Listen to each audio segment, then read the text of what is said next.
Chapter 1151. Li Yi had been away from the capital for 5 years, and the capital had undergone earth-shattering changes. These changes were not only visible on the outside. Some of the landmark buildings were still there, but he was no longer familiar with most of the streets. The new generation had replaced the old in the court. The former Minister of Revenue, Qin Huan, had resigned due to illness 3 years ago, and Xing Shichen had replaced him. The Ministry of Revenue was busy and could not afford to be distracted. After becoming the Minister of Revenue, Xing Shichen naturally could not hold the position of the capital governor. The capital governor, Liu Daio's daughter-in-law of many years, had finally become a mother-in-law. With her keen political sense, she had become the capital governor as she wished.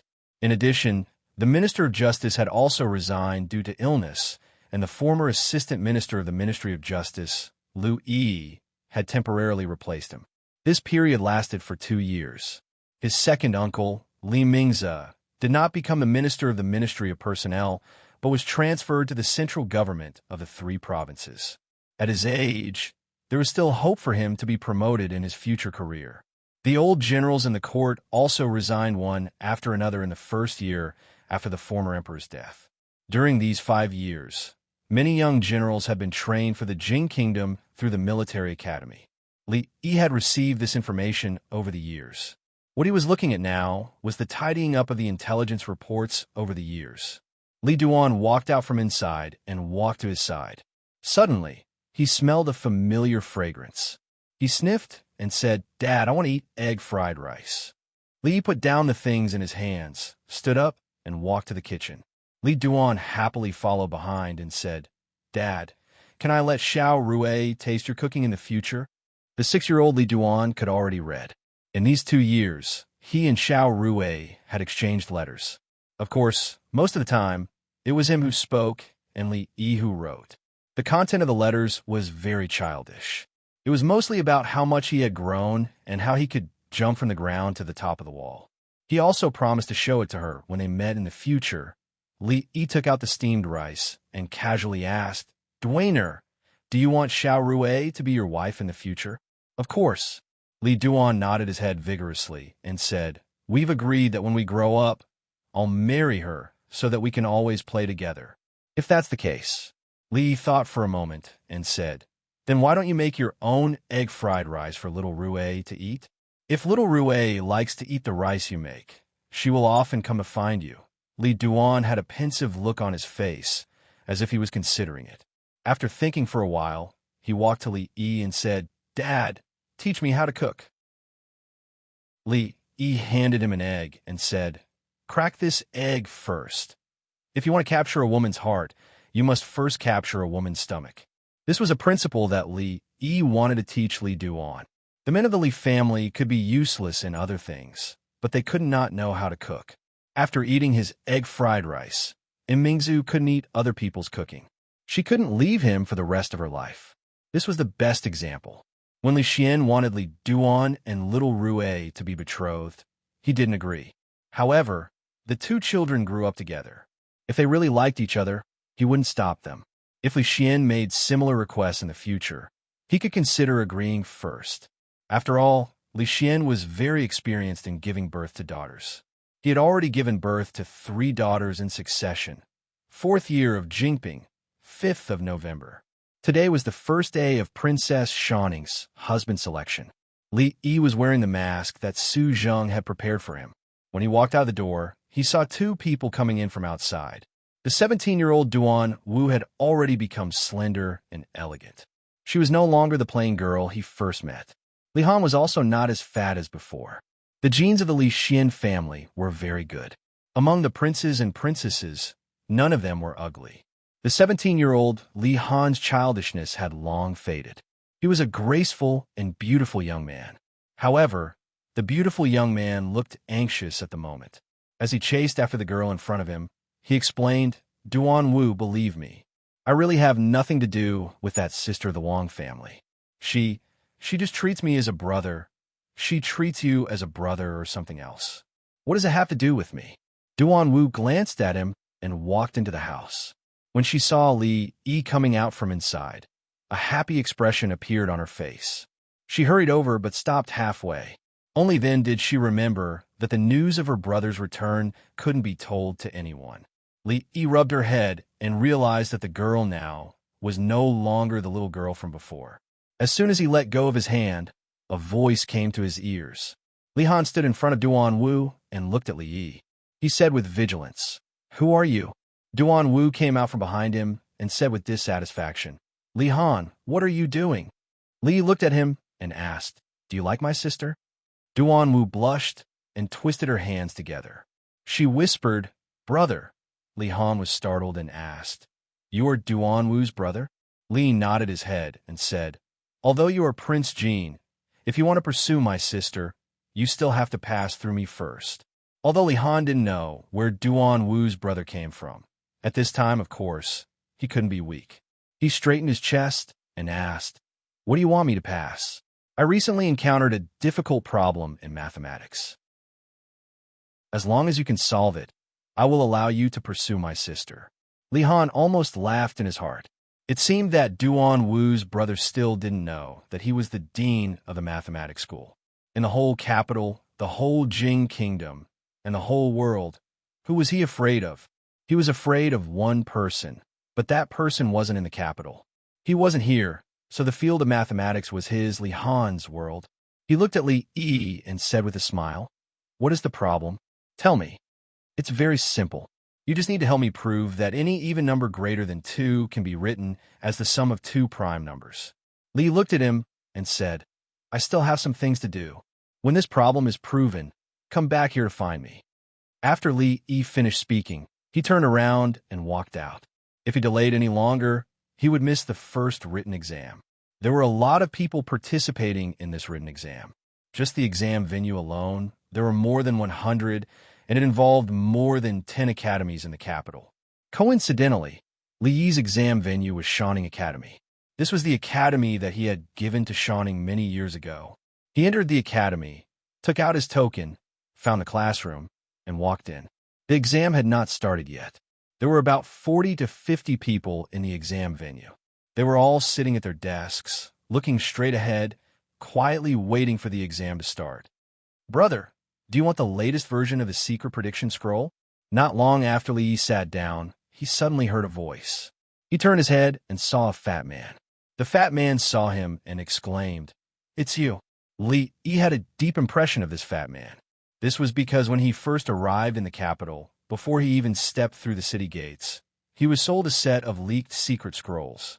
The fat man had an even deeper impression of him. The person in front of him was the only one who bought a secret scroll that was worth 10 taels of silver from him for 5 copper coins. Li looked at him and asked, "What? There's a new secret prediction scroll." This fat man was also a talent. He could actually sneak into the exam venue and sell fake exam papers to the examinees. He realized that all the fat men he knew were good at doing business. Li looked at him and said, "Same rules, 1 price, 5 copper coins." The fat man looked at him and silently walked to the front of an examinee.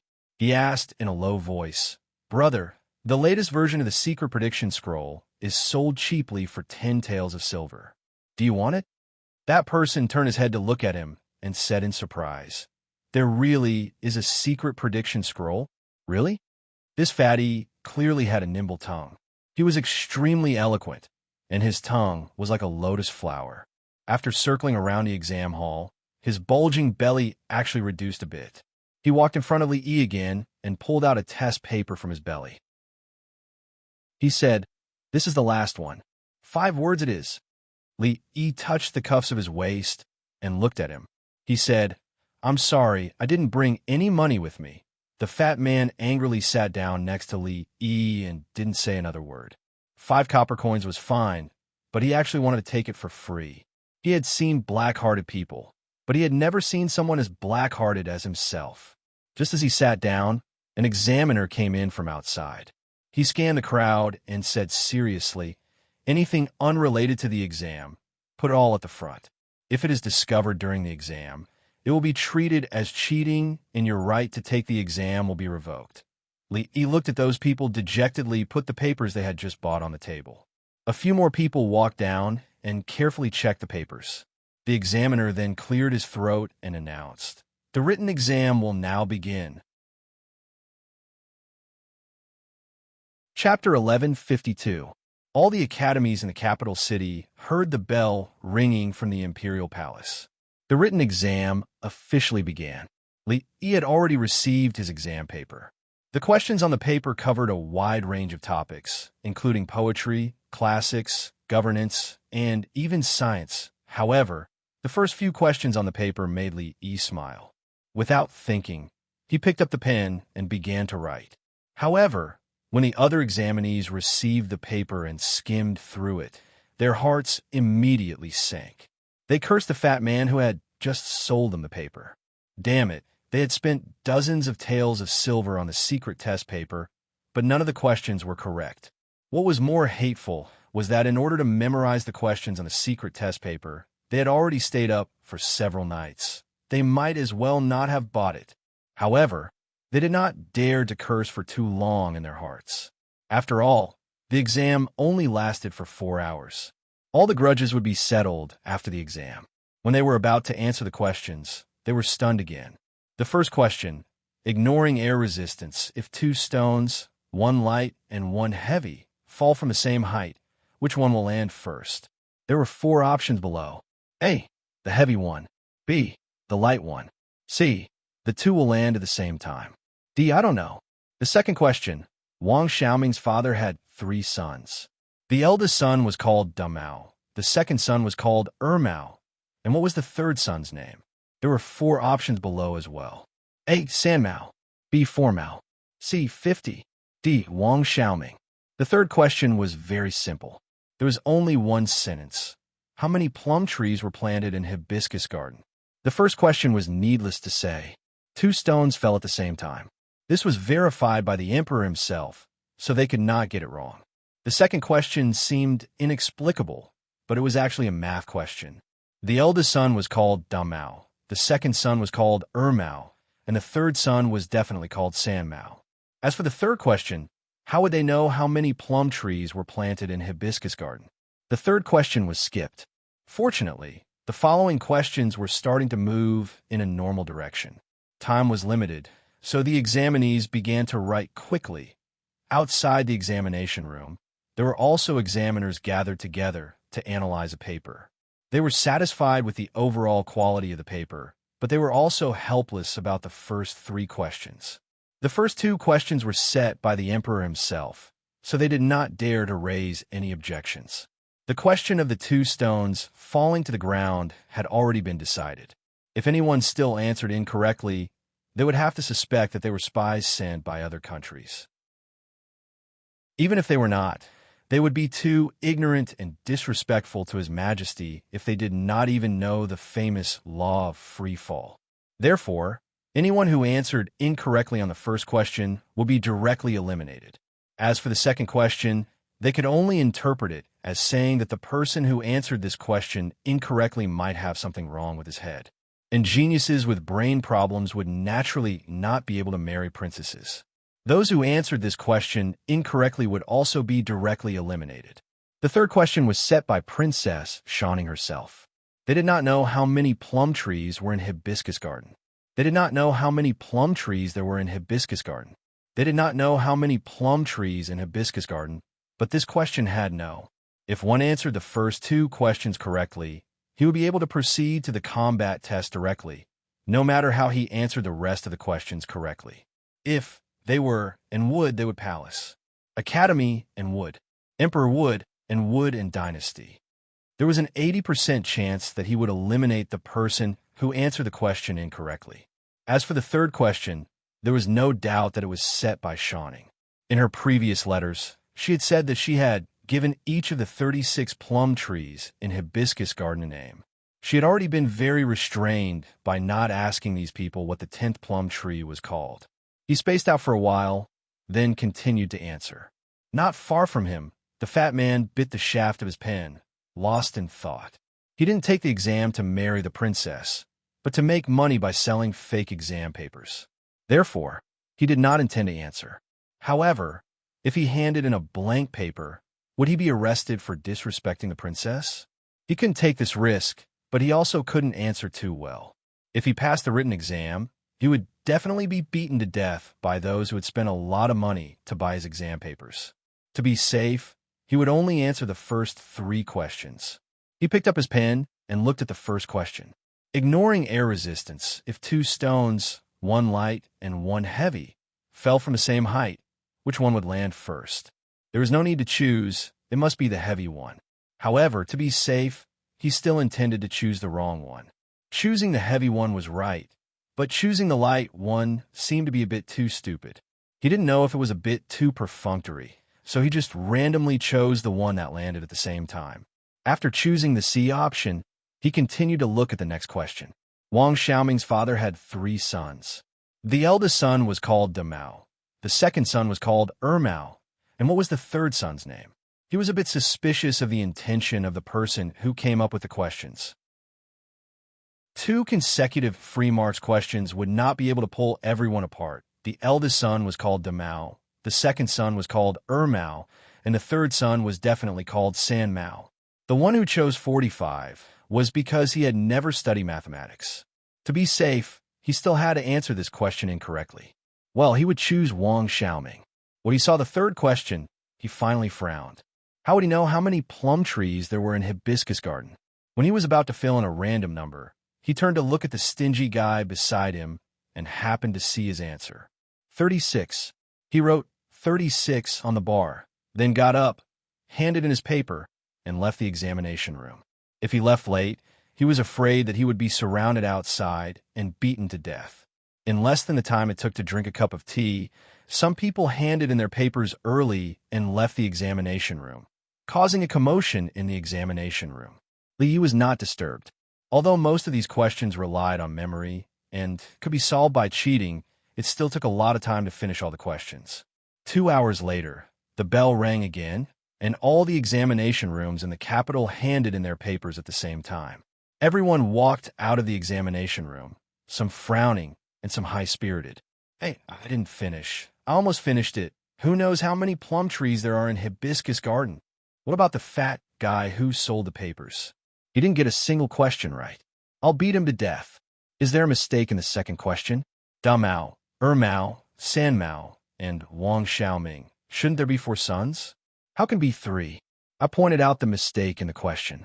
Do you think they will give me extra marks? The imperial court placed great importance on the theory examination this time. After the examination ended, the imperial army would immediately transport all the examination papers to the palace. There would be nearly 100 teachers from the academy who would finish grading all the examination papers within a day. According to the rankings, the 100 talents who would enter the wushu examination would be selected. In Hibiscus Garden, Shoning looked at his imperial mother and said with dissatisfaction, "It's clearly me choosing the emperor's son-in-law, but I can only come up with half a question. Even imperial brother can come up with 2 questions. This is not fair." Concubine Yin looked at her and said, "If you didn't ask them what the name of the 10th plum tree in Hibiscus Garden is, you could also give 2 more questions." A eunuch came in with a tray and said respectfully, "Concubine Yin, all the papers have been marked. The papers of the top 100 are all here." Concubine Yin took out a paper and frowned. Looking at the blank paper, she asked, "What's going on?" The eunuch bowed and said, "Concubine Yin, although this person only answered 3 questions, he is one of the 2 who answered the first 3 questions correctly. According to the rules, he can enter the wushu examination directly." Concubine Yin thought for a while and asked, "Who is the other person?" "The other person is the only one who answered all the questions and got full marks." The eunuch said respectfully, "He is the first in this written examination." "What's his name?" "Muzi." "Muzi?" Shoning took a deep breath and walked over. She said, "Where's his paper? Show it to me." The eunuch handed her the paper at the top. She took the paper, but didn't open it immediately. She even looked away. After taking another deep breath, she slowly opened it. After a long time, she closed the paper and put it back gently. She covered her face and pinched it. Suddenly, she looked at Concubine Yin and asked, "Mother, have I gained weight recently?" Concubine Yin nodded and said, "I told you to eat less." Ah, she was shocked. She quickly ran to her room and stood in front of the mirror. She pulled her elastic face and said in distress, "I've really gained weight. What should I do? What should I do?" After being distressed for a while, a smile appeared on her face again. She threw herself on the bed and rolled around while giggling. As she giggled, she quickly sat up and tidied her clothes and hair. She stood in front of the mirror and smiled like a lady. It was only a day before the written examination. On the high palace wall, there was a huge red list. This was the list of 100 people who passed the written examination and entered the wushu examination. There were thousands of people who participated in the written examination. In the end, there were only 100 people left. Most people just came to take a look and left with a sigh. Naturally, there were also those who were on the list. They stood under the list with a face full of surprise and didn't want to leave for a long time. This Mu Z is a beast. He even got full marks for that kind of paper. It's not just that. I heard that even Prime Minister Shun and a few officials in the court were full of praise for his political analysis. They said that most of the officials in the court can't compare to him. Also, that poem of his is spread like wildfire in the imperial court. Some people even say that his attainments in poetry are on par with King Jing's. Luckily, there's still the wushu examination. When the time comes, we must unite and get rid of him first. Who's that Peng'er? He's actually ranked second. I've never heard of him before. The capital is really full of hidden talents. Under the imperial list, there was a lot of noise. Some people made it onto the list and laughed wildly.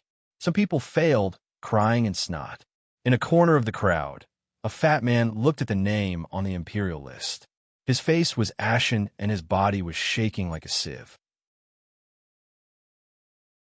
His lips trembled and he couldn't help but mumble, "It's shady, shady, shady." Chapter 1153. After the written test, the combat test will be held 7 days later. For 5 consecutive days, Li Yi did not see Li Han even once. According to Duan Wu, Li Han had locked himself in the mathematics school and had not come out for 5 whole days. Proved that any even number greater than 2 can be written as the sum of 2 prime numbers. This question seemed to only have 1 line of words, but it had troubled the mathematics world for nearly 300 years. This was the world's most famous problem, Goldbach's conjecture, codenamed 1 + 1 is equal to 2. Back then, even Euler, who was known as the greatest mathematician on Earth, could not prove it. Then, this problem caused the mathematics world to study for nearly 300 years. Until the day Li Yi went to the library to freeload, no one had proved it. If Li Han really proved this proposition, Li Yi would worship him and offer him at least 3 sticks of incense every day. It was good for a young man to be confident, but he must not be arrogant. Li Han was very smart, but he had a big weakness. If he did not encounter a setback for a long time, he would become arrogant. After 5 years, if he did not wake up, he would become arrogant. He would not know that there was always someone better than him, and each question would be more difficult than the previous one. Duan Wu grabbed his arm and whispered, "Brother, he has been working hard these few days. Don't make it difficult for him." He nodded and said, Okay. I won't make it difficult for him. Our little Duan Wu also knows how to care about him." Looking at Duan Wu's red face, he thought that Li Han had grown up these few years. He was no longer the silly little fatty who only knew how to do math. "Aunt Duan Wu, I'm here to play with you." A crisp voice rang in Li Yi's ears. Then, a young girl of about 5 or 6 years old ran in from outside. She looked like she was carved from jade. Li Han followed behind her. His eyes were sunken, and he looked exhausted. Li Han looked up and stammered, little Rue came to play with you. I have to look after her." Li Yi still remembered that when they left the capital, Xiao Rue was just like Li Duan, swaying as she walked. When he looked at the little girl at the door again, he couldn't help but feel a little unreal. In the blink of an eye, she had already grown so big. She said that she was here to play with Duan Wu, but in fact, she only stood at the door for a while before running out. It seemed like Li Han's tricks were deeper than he had imagined. Even such a young child was treated as his wingman. Li Han walked over and pursed his lips. He looked at Li Yi and said, "Then, that question, I can't prove it. What should I do? Li Yi shook his head. I don't know either. Li Han stared at him with widened eyes. You don't know? He thought that the reason he said he didn't know was to test him, but he didn't expect that he really didn't know. Could it be that he had spent the past few days studying an unsolvable question without sleep or food? In this world, not every question has an answer. Li looked at him and said, Don't think that there is no problem in the world that you can't solve just because you have studied mathematics for a few years. Mathematics is far from as simple as you think. How familiar were these words? How familiar was this scene? Li Han looked at the person in front of him and suddenly felt his legs turn to jelly. The same tone, the same words. If it wasn't for the fact that he had never seen this distant cousin of Duan Wu before, he would have thought that it was Sir standing in front of him again. He lowered his head and said with a trembling voice, I know, young master, come down quickly. Young master, be careful. Young master, it's dangerous. A few maids from the Li family stood under the tree and raised their heads. Their faces were full of worry, and even their faces were a little pale from fright. It's okay, it's not high at all. Li Duan looked down and waved his hand. He threw down the kuju from a branch and said, Go and play. If you kick the tree again, come and call me. He jumped down from the tree and clapped his hands. When he turned around, he found a little girl standing under the porch looking at him. Who are you? Why have I never seen you before? The first to speak was the little girl. She saw Li Duan jump down from such a high tree. She was shocked at first, but when she saw him land steadily, she was surprised and envious. Li Duan looked at her and said strangely, I have never seen you before either. The little girl looked at him and asked again, Do you know martial arts? Of course. Li Duan was a little proud and said, My martial arts is very powerful. Even the adults can't beat me. The little girl saw his proud look and curled her lips. She thought that Dwayner was definitely more powerful than him. Dwayner said in the letter last time that he could jump from the ground to the wall. However, she wasn't sure who was more powerful between him and Dwayner. She thought for a moment and said, My little aunt is very powerful. You definitely can't beat her. Li Duan looked at her and asked, unconvinced, How powerful is your little aunt? The little girl thought for a moment and pointed to the roof at the side. She said, My little aunt can fly to the roof in an instant. Li Duan looked at the high roof and felt a little guilty. He could jump down from the roof, but he couldn't jump up from below. If he bragged now and the little girl asked him to prove it, he would lose face. However, he didn't want to show weakness in front of this little girl. He said, What's so difficult about that? I, Xiaonyang, can also fly to the roof in an instant. Then my big aunt can fly to 2 roofs. My little aunt can fly to 3 roofs. My father can fly to 10 roofs, 100 roofs. The little girl thought for a moment. Her father had a pair of big wings and could fly very high. He must be able to reach 100 roofs. It wasn't a lie. 100? Who didn't know how to brag? Anyway, she was the one who started it. Li Duan thought for a moment and said, My master can fly to the sun. The little girl's expression froze. She couldn't think of anything higher than the sun. Her father said that the sun was a big fireball. She thought for a moment and asked, Isn't it hot for your master to fly to the sun? Stupid. Li Duan looked at her and said proudly, Can't we fly at night? The little girl frowned and said, That's your master, not you. Then you're not talking about you. Li Duan looked at her and said, I just need to fly higher than you. Can you fly to the tree?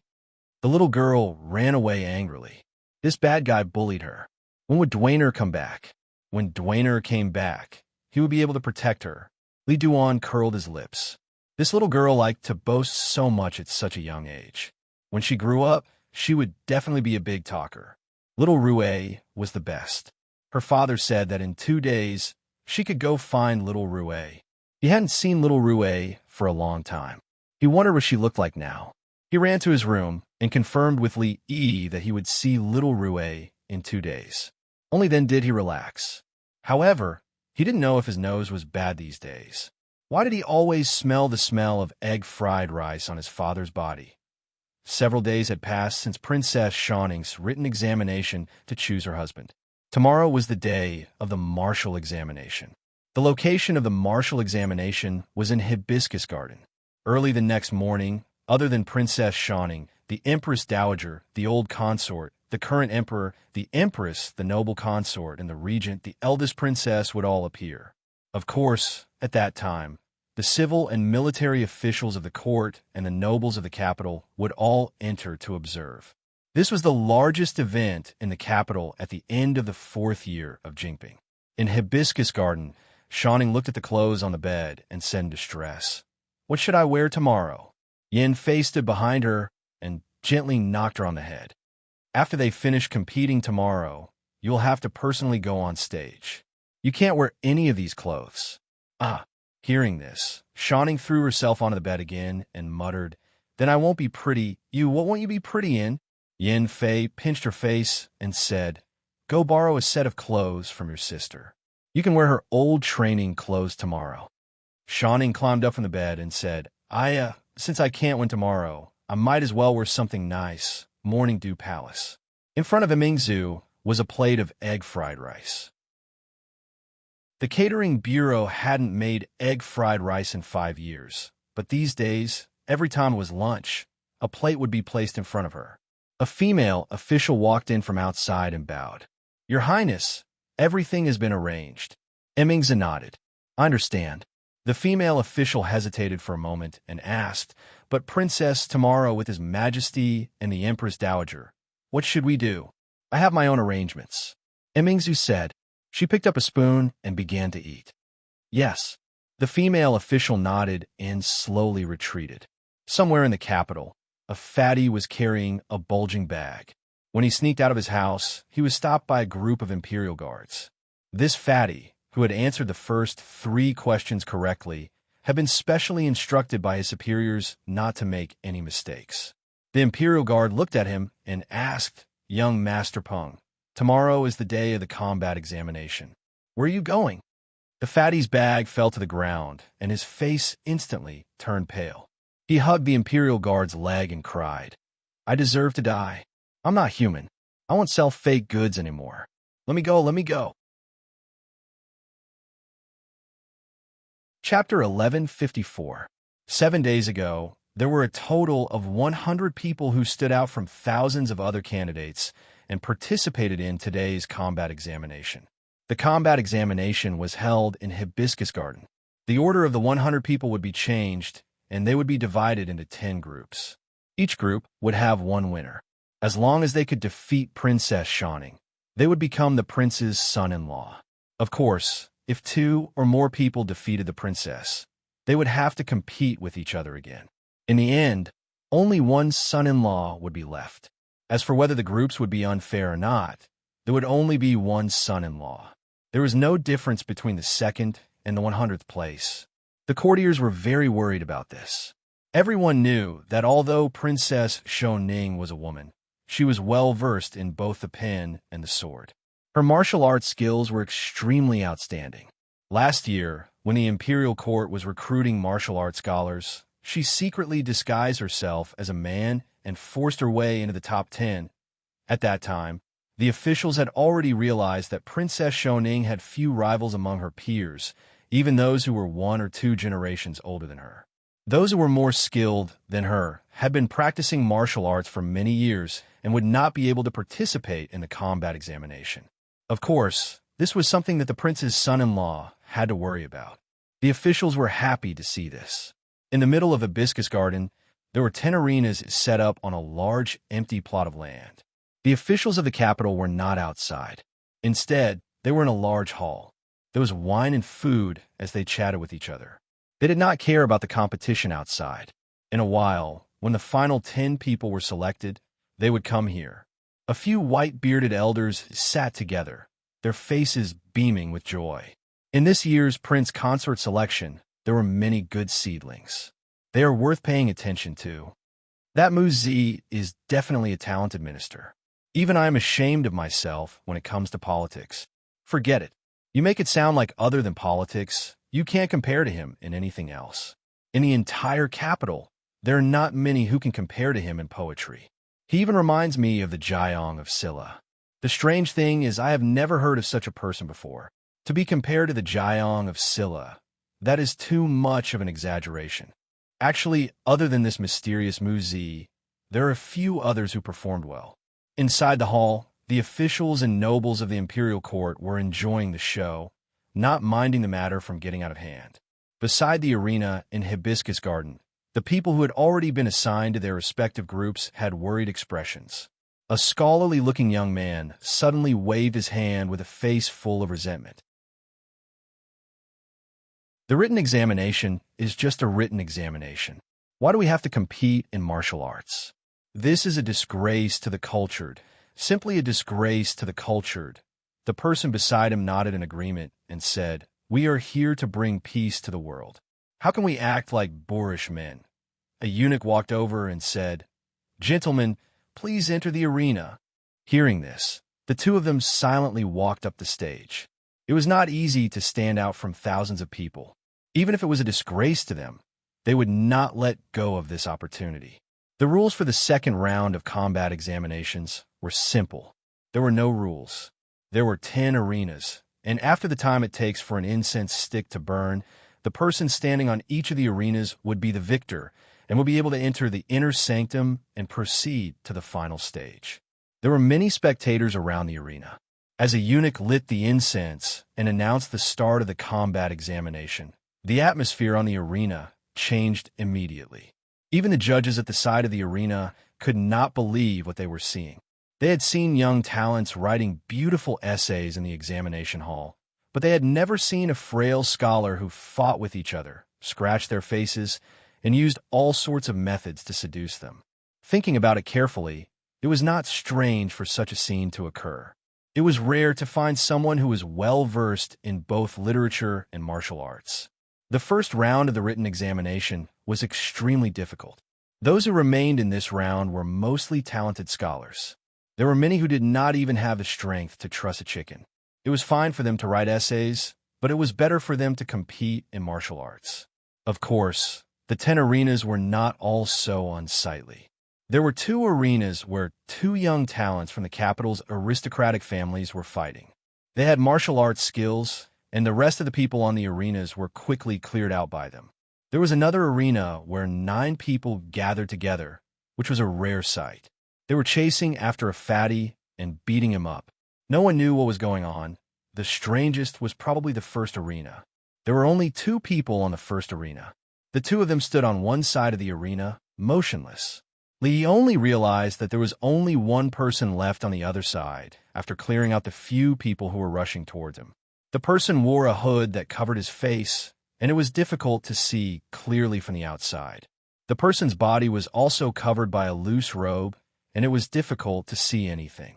Other than Li Yi himself, this was another weirdo who did not want to show his true face to others. The other party did not move, and neither did Li Yi. He did not move because the person on the other side was very powerful, very powerful. Li Yi had just taught Li Han yesterday that there would always be someone better than him. He did not expect that in just one day, some things would come true for him. He thought that he had a lot of cheats in his life, and now he could not find a match for anyone below the Grandmaster level. Obviously, he was a frog at the bottom of a well. The person on the other side was obviously not a Grandmaster, but he did not have the confidence to defeat him. Li Yi did not move, and so the person on the other side moved. He was very fast, and there was even a residual shadow in front of Li Yi. Li Yi's figure swayed and disappeared on the spot. At the same time, the person's figure appeared where he was just a moment ago. Li Yi suddenly smelled a familiar fragrance. It was not the fragrance of perfume. It was the fragrance of Emingzu. Emingzu! He opened his eyes wide, and because he was so shocked, he even used his original voice. The figure was about to move, but after hearing his voice, it suddenly stopped. Li Yi could feel a pair of shocked eyes looking at him from under the hood. He quickly walked over, but the figure hidden under the hood suddenly took a few steps back, jumped directly off the arena, and soon disappeared from his sight. Li Yi stood alone in the arena, a little confused. What was going on? Emingzu, disguised as a man, and fought with him over Shawnee? Li Yi himself was shocked, not to mention the audience below. The person in the hood just now actually created a residual shadow. He must be an expert. They were excited, but the opponents suddenly gave up and left the arena. They were surprised and disappointed. Helplessly, they could only look at the last arena that had not been decided yet. On the arena, a young scholar with a swollen face pushed a companion off the arena with difficulty.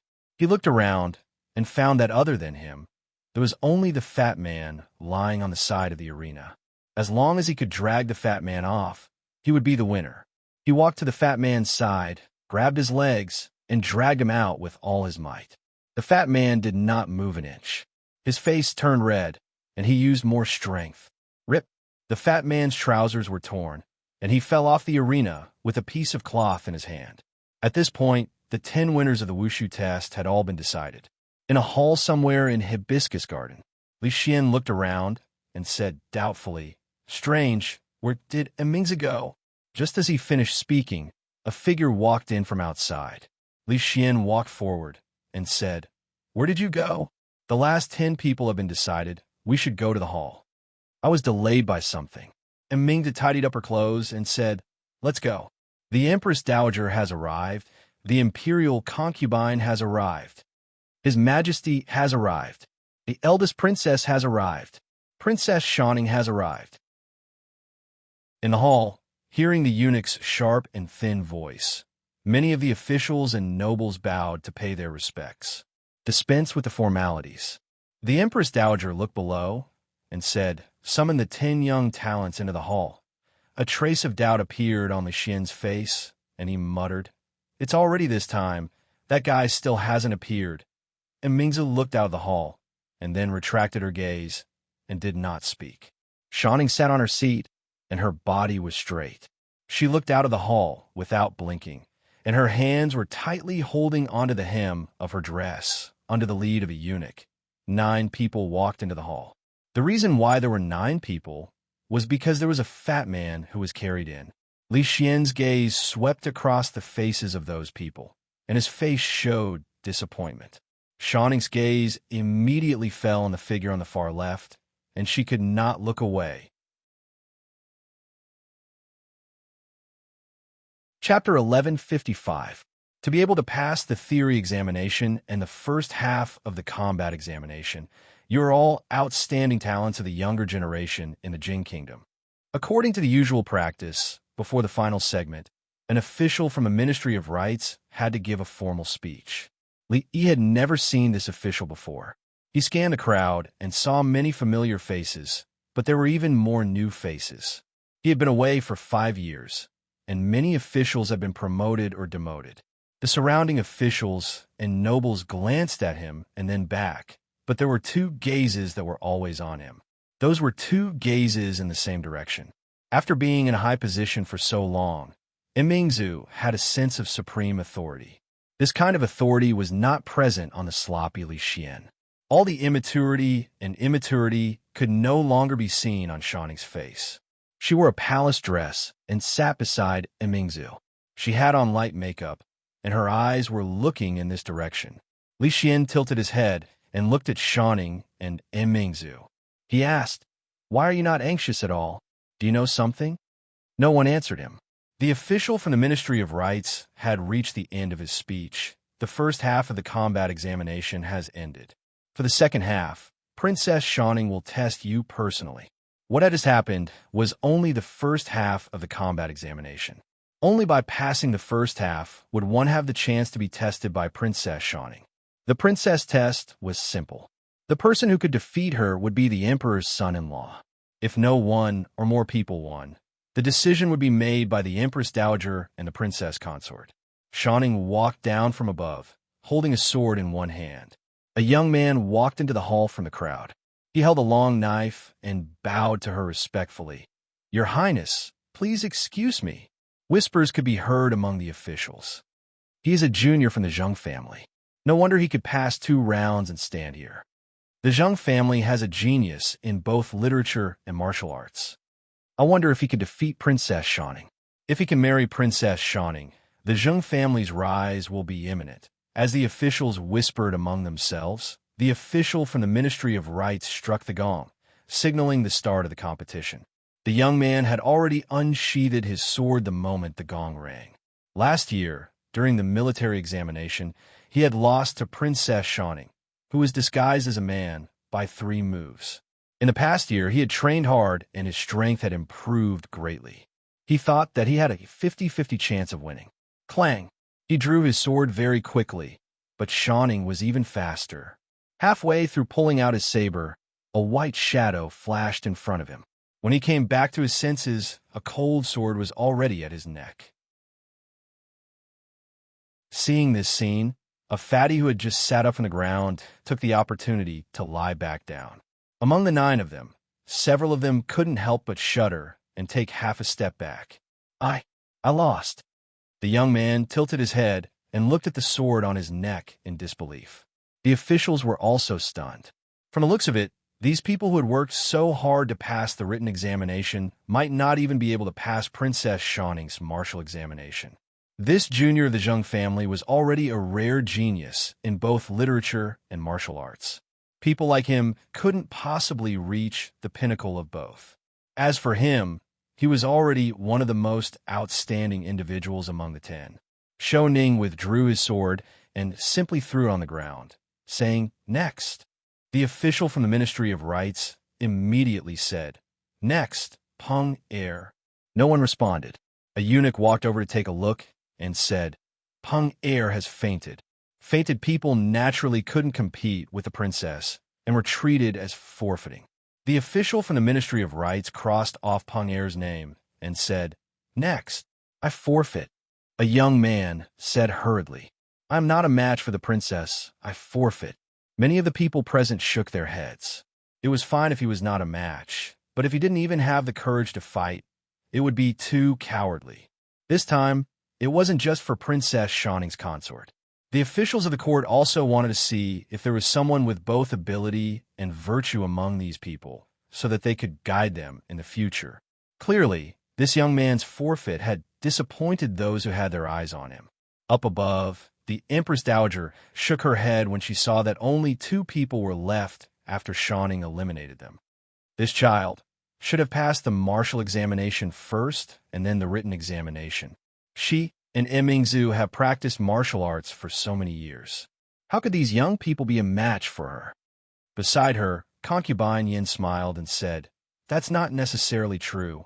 Watching those people being eliminated by Princess Shou Ning one after another, the official from the Ministry of Rites stood in the hall with a helpless expression and said, "Next, Muzi." Li Yi wasn't the last person. He didn't know how the list of competitors was arranged, but there was still one person behind him. Chronicles thought about it and walked to the side of the official from the Ministry of Rites. She pointed to the last person and said, "I will compete with him first." The official from the Ministry of Rites was startled. "Your Highness, you can't do it, right? If you can't, then I won't compete." All right. The official didn't dare to say no. It wasn't difficult to change the order of the competition. If Her Highness didn't compete now, it would be a huge mistake for the Ministry of Rites. He would definitely be skinned by the minister afterwards. He looked at the name list again and said, "Next, Long Tao." The officials didn't know what Her Highness had said to the official from the Ministry of Rites. They felt it strange that the order of the competition was suddenly changed, but they didn't take it to heart. The last young man was a weak scholar. He looked at Chronicles and said with a trembling voice, Please show mercy, Your Highness. I won't hit you." Chronicles thought about it and said, "Why don't you forfeit?" The young man's expression became solemn. He said, "A man should face difficulties head-on and not retreat. Even if I'm not a match for Your Highness, I will still try." The eyes of the surrounding people brightened slightly. "You have some courage. You know you can't win, but you still do it. Not bad. Even if you lose, you're so much stronger than the previous few." Chronicles looked at him and nodded. She picked up the long sword that she had put down after the first round and said, "Then make your move. In order to respect you, I won't show mercy." The young man thought of the people who had been eliminated and then looked at the sword she picked up. His heart trembled. In the next moment, a look of determination appeared on his face, and he strode forward to meet them. So what if he failed? Retreating because of fear was more shameful than failure. Thump! He suddenly sprained his ankle and fell to the ground. He held his ankle, cold sweat dripping from his forehead. My ankle is sprained. Contestant number 9 was carried off for treatment because he had accidentally sprained his ankle. When he was carried off, he looked disappointed, as if he would not have retreated if he had not sprained his ankle. At this point, among the 10 people, only Mu Zi was left. Of course, this did not mean that he was the emperor's son-in-law.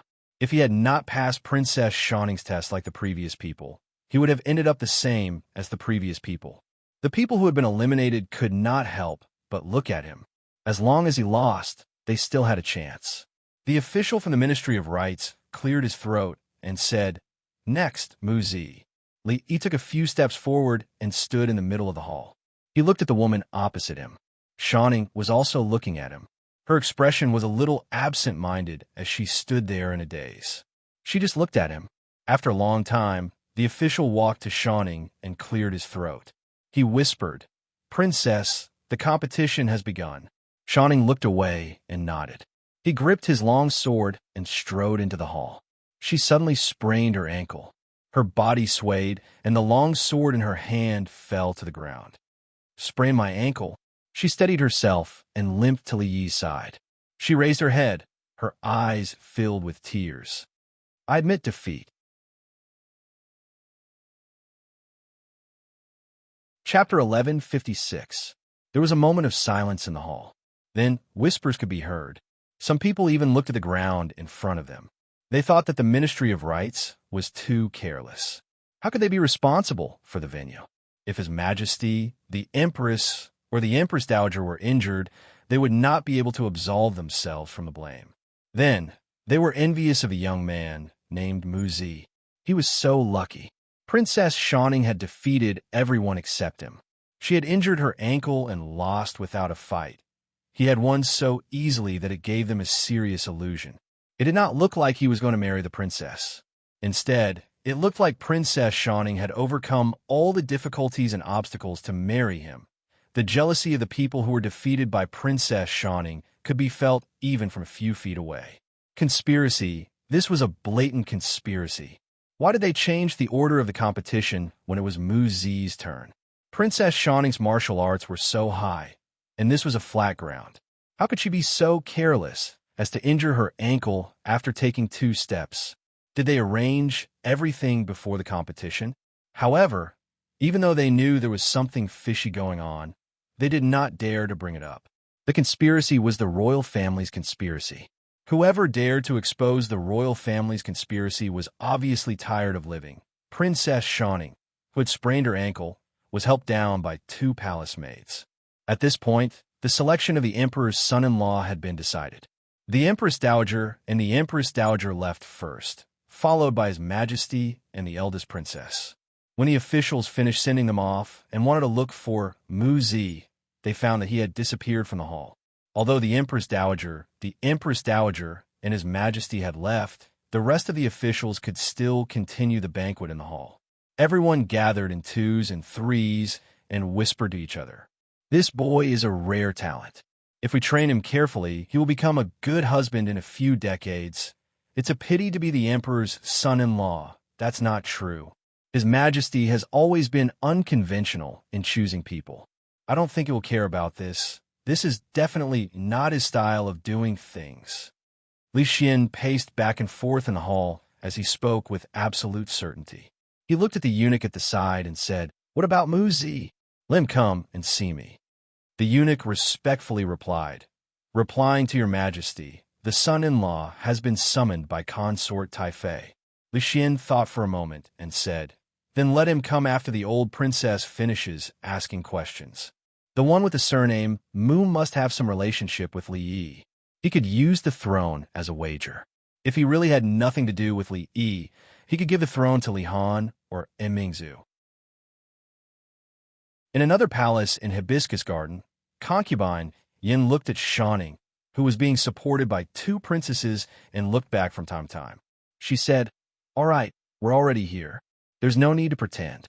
Shawning immediately let go of the palace maid who was supporting her and ran over to ask, "Imperial Mother, how did you know?" Concubine Yin looked at her and said, "Although I am old, I can still see." "How is Imperial Mother old?" Shawning hugged her arm and said, "Imperial Mother is not old at all." Concubine Yin shook her head and said, "Even you have grown up and know how to get married. How can I not be old?" Shawning suddenly blushed. She looked down at her toes and didn't dare to speak. Concubine Yin stroked her long hair and said, "All right, you go back to your room first. I have something to say to the son-in-law." Speaking of the word son-in-law, Shawning's face became even redder. She secretly looked back and then left reluctantly. Li followed Concubine Yin into a palace. Concubine Yin waved her hand and left. She looked back at Li Yi and said, "There are no outsiders here. Sit anywhere, Your Highness Jiang of Silla." Li Yi was startled and then cupped his hands and said, "Consort Taifei's eyes are like torches." He gently took off the mask on his face and sat down in the guest seat. Concubine Yin looked at him and didn't speak. Li Yi knew that she was waiting for his explanation. Before the former emperor died, he gave a secret edict. Li Yi looked at Concubine Yin and said, "Bing Ning's marriage should be decided by herself. No one could decide for her. This time, the search for the son-in-law is very popular. If the former emperor's edict was used, it would damage the royal family's reputation. So we had to do this, I know." Concubine Yin looked at him and nodded. She said, "Not only Jiang of Silla has this secret edict, but I also have it." Li looked at her doubtfully and asked, "If that's the case, why did Consort Taifei? If I didn't do this, would Jiang of Silla come back?" Concubine Yan's question was too direct and undisguised. Li Yi opened his mouth, but didn't say anything in the end. The former emperor did have such an edict. Concubine Yin looked at him and said slowly, "But that's not the reason why I want you to come back and stand here." Concubine Yan's tone was very calm, but every word made Li Yi's heart tremble. "Bing Ning is my biological daughter. I only have one daughter. I watch her grow up day by day. I watch her learn to walk, learn to speak, and grow to the age of 18. Girls' hearts are always open to the outside world. It has been like this since ancient times. When they grow up, they can't be kept." She said these words and looked at Li Yi again. She said calmly, "She is already 18 years old. From the time she was 14 years old, she was no longer a child. I can treat her as a child, but you can't. You've already abandoned her once. Don't abandon her a second time. Your Highness Jiang of Silla. Do you understand what I mean?" Her expression was calm and her eyes were indifferent, but every word seemed to be sharp. Li Yi looked at her and nodded. He glanced at the table out of the corner of his eye. There was a book there, Mandarin Duck Handkerchief. This Mandarin Duck Handkerchief was thicker than any of the books collected by Mississippi Liu, Bai Su, and Xiao Huan. "Sir, what did Mother say to you just now?" In Hibiscus Garden, Li Yi and Shawning were walking side by side. She had changed her clothes so that she didn't look so grand. She also let down her hair and walked quietly beside him. In the past, when they walked together, she would walk around him or lower her head and kick her feet. This time, she just walked side by side with Li Yi. Just as Concubine Yin said, no one could treat her as a child anymore. Li Yi didn't answer her question. He tilted his head and looked at her. He asked, "That Mandarin Duck Handkerchief was written by the old princess?" Shawning nodded. Li Yi thought that he actually met the old princess today. It turned out that the woman whom Xiao Huan and the others regarded as their life mentor was Shawning's mother, the former Concubine Yin, and now the old princess. "Sir." Shawning suddenly stopped, turned around, and raised her head to look at him. Li also stopped in his tracks and looked in her eyes. She took a deep breath and said, "This is the last time I call you, sir." She slowly reached out her hand and smiled. "I am Li Bingning. Nice to meet you." Li Yi thought for a moment. He reached out and held her small hand. He said, "Li Yi, nice to meet you." She held his hand tightly and said, "Li Yi, you passed the test and defeated me. Now you are my son-in-law." A eunuch ran from behind and said, "Son-in-law, His Majesty asks for you." Li Yi turned around and looked at him. He said, "Go back and tell him that I don't have time."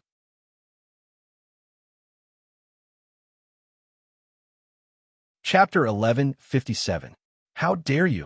The eunuch didn't expect the new emperor's son-in-law to be so daring to disobey his majesty's orders and speak such arrogant words. His expression immediately darkened.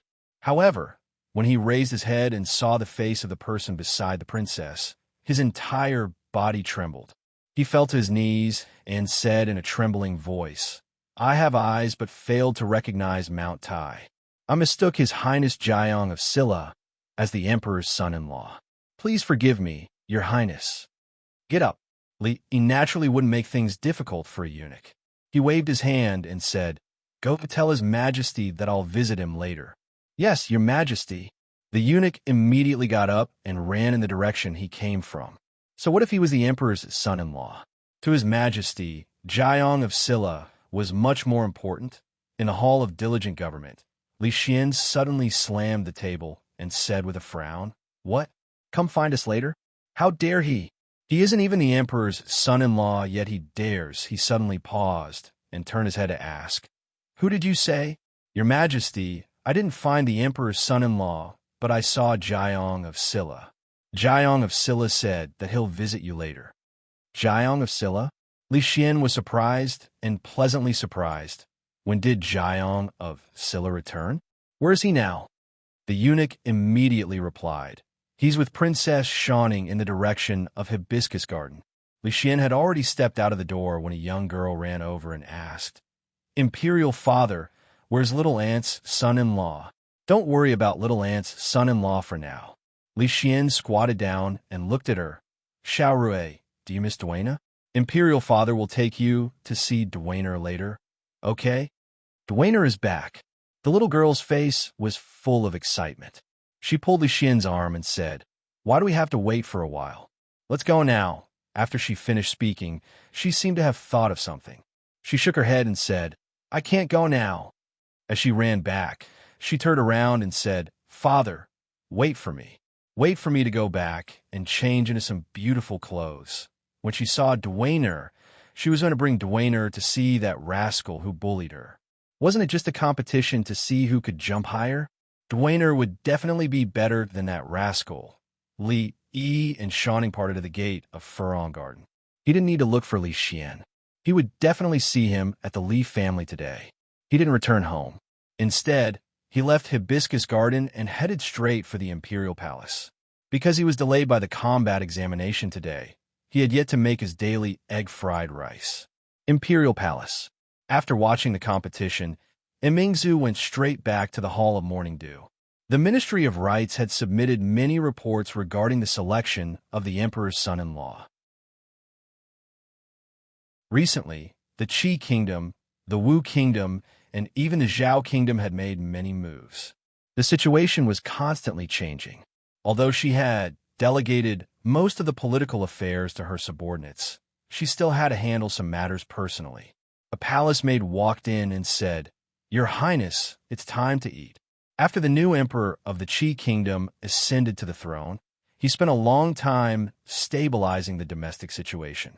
Now that the domestic situation had stabilized, there were other movements. Zhao, he was a very talented person.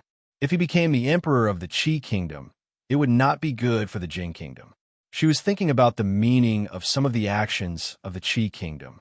Without raising her head, she said, "Put it aside for now." "What are you talking about?" "You can read the booklet later."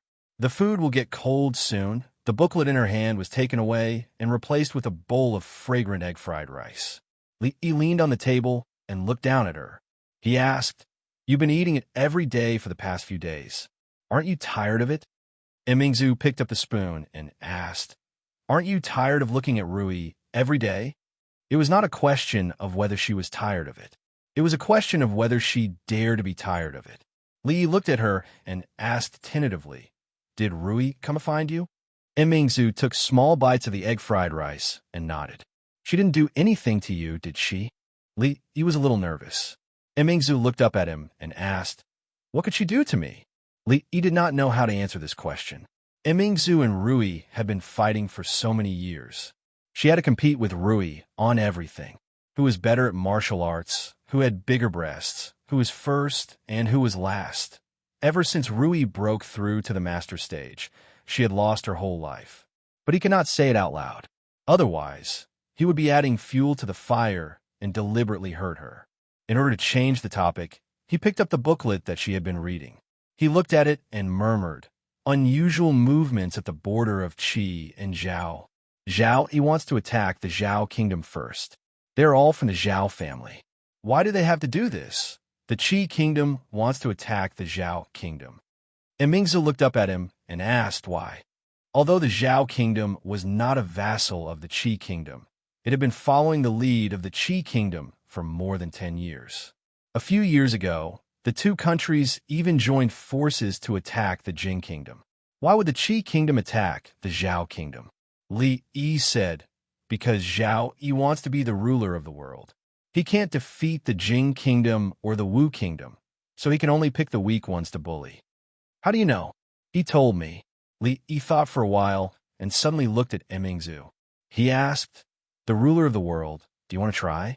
If you want, I can talk to Zhao Yi and ask him to surrender. If he can't be the empress of the Jin kingdom, he can be the empress of this world." Zhao Yi wanted to be the ruler of the world, but it did not matter who the ruler was. If what he said was true, then even Li Yi could not catch up to his strange hobby. Mingzi looked at him and asked, "Don't you already have an empress? Why? Isn't one enough?" Li Yi was slightly stunned. "When did I have an empress?" She took out the booklet at the bottom and handed it to him. She said, "This booklet was sent here urgently this morning." Li Yi opened the booklet and looked at it. On the 10th day of the 10th month in the 8th year of Warren, Princess Duan Rong led a volunteer army of 300,000 and attacked the imperial city of the Wu Kingdom. At that time, thunder rumbled in the sky. Within a radius of 10 miles, people and animals panicked.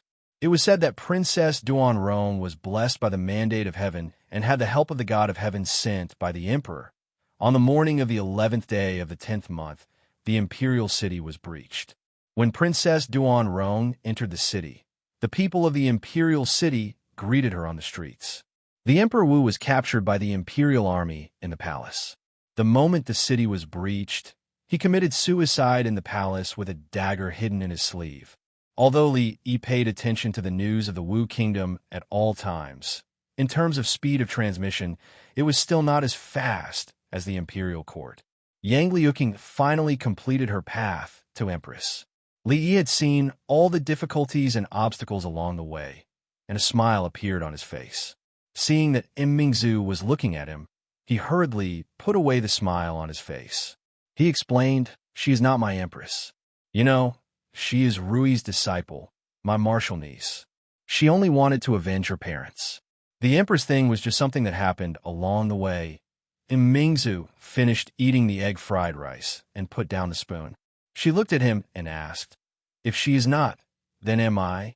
You are not an empress yet. I am tired." And Mingzi stood up and said, "I don't want to be an empress, and I don't want to be an assistant princess." Li Yi asked in surprise, "Then what do you want to do?" She looked at Li Yi and suddenly asked, "Do you still have the thing that I gave you?" Li Yi reached in his chest and took out a brocade bag. Mingzi took the brocade bag that was still warm and opened it. Inside was a lock of hair. She looked at Li Yi and asked, "Do you still remember what you said to me before?" "I remember." Li Yi nodded and said, "I said, if you are tired of this kind of life, you can come and find me. There is one more thing." Mingzi looked at him and slowly said, Mingzi, I have good news." She looked at Li Yi and her lips moved. Li Xian's voice came from outside. She returned the brocade bag to Li Yi. Li Xian strode in and saw Li Yi. He said in surprise, "You are actually here." When they were about to reach the Li Xian mansion, the little girl next to Li Yi couldn't help it anymore. She asked in a low voice, "Uncle Li, is Dwayner back?" Li nodded with a smile and said, "He's back. He has been clamoring to see you all day." The little girl's face showed a happy expression. She ran a few steps and then stopped. She slowed down her pace and showed a reserved expression. As soon as they stepped into the courtyard, Li Duan ran out of the room and asked, "Father, can I see Xiao Rui now?" Li looked at the little girl next to him and said, "What? You don't even recognize Xiao Rui? The two children looked at each other at the same time. The feelings between children were always the purest, but they often didn't know how to express it.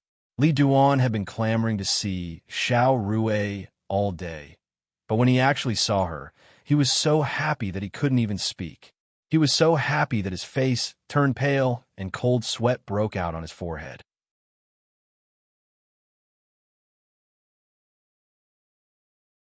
Chapter 1158. Li Xian always appeared when he was least supposed to. For the sake of Xiao Rui, Li Yi didn't argue with him for the time being. Xiao Rui and Li Duan hadn't seen each other for more than 5 years. She was so excited that she couldn't speak. Li Yi and Li Xian walked into the room, giving them some time to be alone. So that Mu Zi is you. Li Xian looked him up and down and said, Mu Zi Li.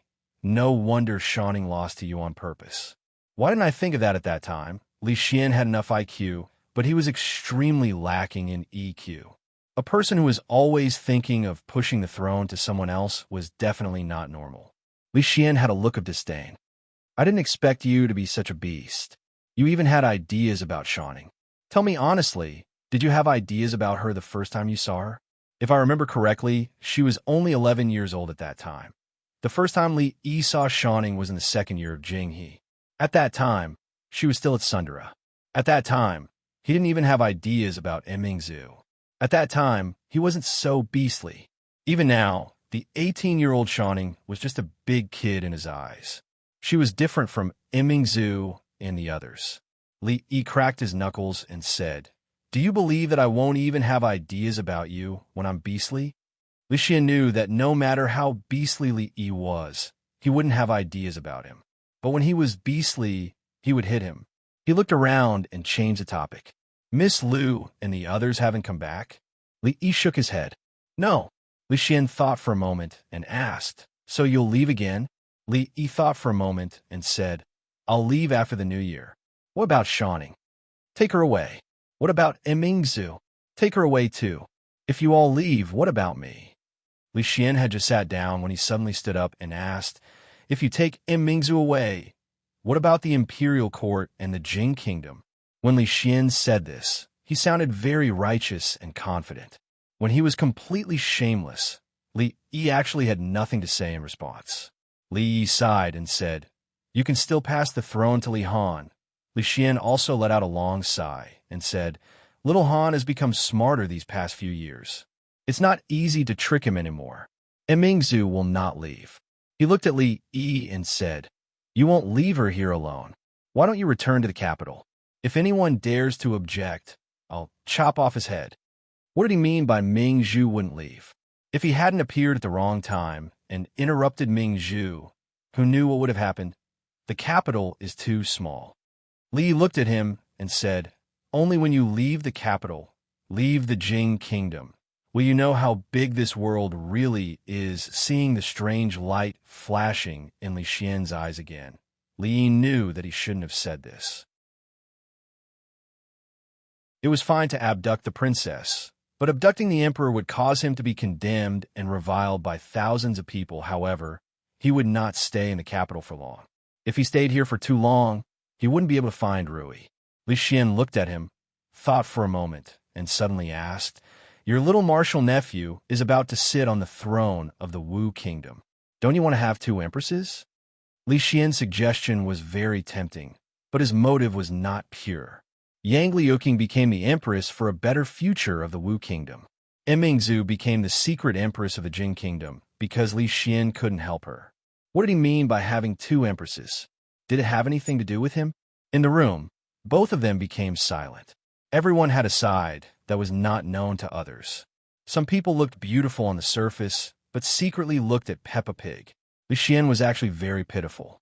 On the surface, he was the emperor of the Jing kingdom, above thousands of people, and the most powerful man on this continent. However, what he was interested in was not the throne, nor was it power. From the beginning, there were only 2 stones of different sizes outside the room. In the yard, the Duan covered his ears and said hurriedly, Xiaorui, I was wrong. The little girl put one hand on her waist and pulled his ear with the other hand. She said angrily, What did you do wrong? Li Duan said softly. I was wrong that I didn't recognize you that day. The little girl originally thought that he was going to talk about how he used those words to anger her that day. Hearing him say that, her grip became even lighter. She said in a low voice, Then I also didn't recognize you. It's my fault. Li Duan said hurriedly. It's been too long. I've grown up. Of course you can't recognize me.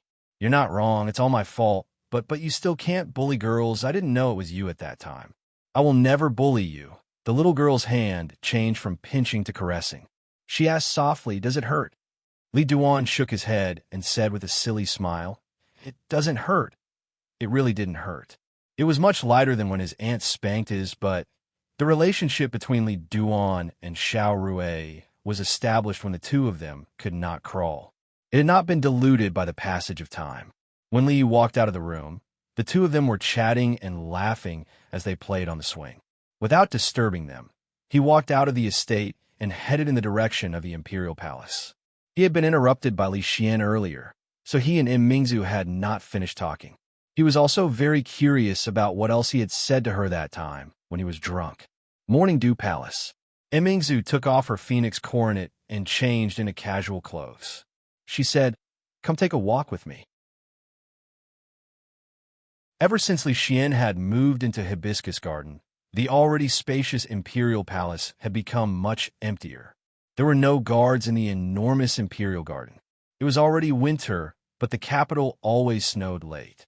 In the imperial garden, fallen leaves covered the ground, making it bleak and desolate. After a moment of silence, Li turned his head to look at her and asked, What was that last sentence? Mingzhu's footsteps paused. She pointed to an empty space in front of them and said, Beat me, and I'll tell you. A few years ago, of course, Li would not have agreed to this request of hers. But now it was different. Although Mingzhu had not stagnated in the past few years, he had made much faster progress. He could not beat Rui or a grandmaster, but he was no longer the Jiang of Silla that she could bully at will. Li smiled and nodded. Okay. He did not seem to practice diligently, but the tortoise breathing skill that he had learned from second-grade uncle was practiced 24 hours a day. The grandmasters around him were Rui, Chang, Su, and Elder Tian. From time to time, he would also communicate with second-grade uncle. In this life, he would never be able to make a comeback under Rui. But Mingzhu, when they first met, he was chased by her. Later, he was suppressed by her. Today, it was finally time for him to fight back. After Jiang of Silla and the princess entered the imperial garden, it became a forbidden area. Mingzhu walked to the empty space first. She took off her coat and put it aside. For the first time, Li realized that he was not the person he was 5 years ago. Mingzhu was also not the Mingzhu of 5 years ago. She just hadn't met her fated chance. When she became a grandmaster, Rui and her would have to compete to know who would win. While he was distracted, a strong wind came from the front. Li moved his body and raised his palm to meet it. 2 hours later, Li's clothes were all soaked, but he won after all. He pressed Mingzhu on his lap and panted slightly. He asked, Do you surrender? Mingzhu's hair stuck to her face. She looked a little embarrassed. She said with a red face, Let me go. You even wrote a letter to Rui to beat me. Li looked at her and sneered. When you asked her to spank me, did you ever think that you would have this day? She struggled for a while, but Li had sealed her acupoints. She couldn't exert any strength at all. Li slapped a certain part of her body and said, In the martial world, there are some debts that must be paid. Rui hit me 18 times that time. I remember every one of them. At that time, I thought that one day I will pay you back 18 times one by one. This was a once-in-a-blue-moon opportunity, and he might not come across it again in the future. Li's slap landed, and his face revealed an expression of revenge. Mingzhu lay on his lap. After a moment of silence, she said, You said that if I got tired of this life, I would go to you and you would marry me. Li couldn't slap her anymore. Really? He looked at her with some suspicion. He had guessed it right. She wanted to cheat him into marrying her when he was drunk and didn't remember what had happened. It's fake. She struggled to get up and looked at Li. She asked, If it's fake, will you still marry me? Li thought for a moment and said, yes. After saying the word yes, he was stunned for a moment, maybe for 2 seconds. Then he quickly got up from the ground and ran outside.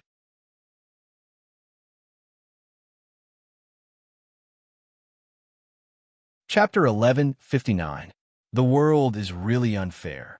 Li Yi sensed the malice from the chants. He taught Tai Chi to Rui, and Rui became a guru. He kissed Mississippi Liu, and Rui also became a guru. He could understand these two ways of breaking through. Rui had accumulated a lot of experience, and she was enlightened because of Taiji. Rui had been thinking about him for a long time, and now that she had gotten what she wanted, it was not difficult for her to figure it out. But what happened to Emmings? I only spanked her 10 times. Why did she also become a guru? Did I accidentally open up her conception and governing vessels and let her become a guru in an instant? Maybe he could ask Lu Luo to put up more advertisements in the martial arts world. I have rich experience in assisting, and I am a professional in giving chances to help people become guru. Only available to women, and 20% off for group purchases.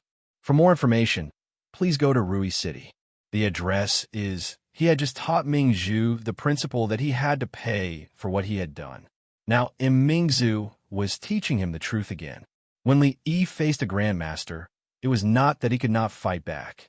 But Rui and Mingzhu had been stuck at a critical point for many years. All they needed was a kiss and a few pats. So once they made the breakthrough, they could already suppress ordinary gurus. Of course, it was like playing with him. Now she was lying on top of him. To be exact, she was riding on top of him. Run. Why don't you run? Mingzhu looked down at him from above and said expressionlessly, just like 5 years ago, you can run. Li Yi sighed and grabbed her hand. With a little force, she lay on the grass with him. A long time ago, when the academy was just built, the two of them used to lie on the grass by the lake for 2 hours. Of course, at that time, they lay separately. No. He put his arm around her shoulder and said, I will take you with me. She lay on Li Yi's arm and suddenly asked, how far are you and Rui now? What do you mean? Did you hug her? Li Yi nodded. Did you kiss her? Li Yi nodded again. And then, nothing. Li Yi shook his head. She turned her body, looked at him, and kissed him. Her lips parted on Li Yi's face and said, now we are the same. No. Li Yi shook his head and said, she kissed on the lips. She hesitated for a moment, and this time, Li felt a soft touch on his lips. However, time passed even faster, and before he could feel it, it had already disappeared. You even stuck out your tongue. This time, Li didn't wait for her to kiss him and took the initiative to kiss her. 2 hours. What were you two doing inside? Li Xian stood outside the Imperial Garden for 2 hours. His feet were numb. He knew that Li Yi and Mingzhu had gone inside, so he did not go in to disturb them. However, he did not expect that they did not go in for a walk. They actually stayed inside for 2 hours. Mingzhu, who always paid attention to her appearance, had messy hair. Li Yi was even more embarrassed. Even his clothes were torn, and there were a few strands of grass in his hair. These evidence were enough to prove that they had just had an intense and long exercise on the grass. This was a bit too long. Li Yi had seen Li Xian 3 times today. Fortunately, he finally had some vision for the last time and did not directly barge in like he did in the morning. He looked at Li Yi and Mingzhu and said solemnly, I have something important to tell you too. When the usually frivolous Li Xian spoke to them with such an expression, it meant that he really had something important to tell them. Mingzhu nodded and said, let's go back and talk. Morning Dew Hall. Li Xian looked at the two solemnly and asked, you two are leaving? Mingzhu looked at him and then nodded. Li Xian let out a long sigh and said, I don't want to be the emperor. Li Xian had never wanted to be the emperor. So Li Yi and Mingzhu both looked at him and waited for his explanation. You both know that I am not cut out to be the emperor. Li Xian looked at them and said, Mingzhu has left. I can't handle the matters of the court. Li nodded and said, we know. Li Xian sighed and said, I know that Mingzhu has her own life and her own happiness. I don't have the power and I don't want to hold her back. But I don't want to be the emperor. Actually, being the emperor isn't that difficult. Below the emperor, there's still the prime minister and all the civil and military officials in the court. You don't have to decide everything, big or small. Li looked at him and said, you might as well hurry up and have a son with the empress and imperial concubine. When he grows up, you can pass the throne to him. Since ancient times, when the situation of a country stabilized, the emperor could be a mascot. As long as he didn't make any big mistakes, he only needed to supervise the officials and the country would continue to run smoothly. Speaking of this matter, the expression on Li Xian's face became even more sorrowful. He had already given birth to 3 children, 2 for the empress and 1 for imperial concubine. But all 3 of them were daughters. Perhaps he really didn't have the same fate as Li. I might not be able to make it. If Qin Er's pregnancy this time is a daughter. He suddenly looked up at Li Yi and Mingzhu and said, why don't you try? I definitely wanted to try, but although his and Mingzhu's future child would have the surname Li, he wouldn't be able to inherit the throne of the Jing kingdom. Li Xian's plan as Rui would be in vain.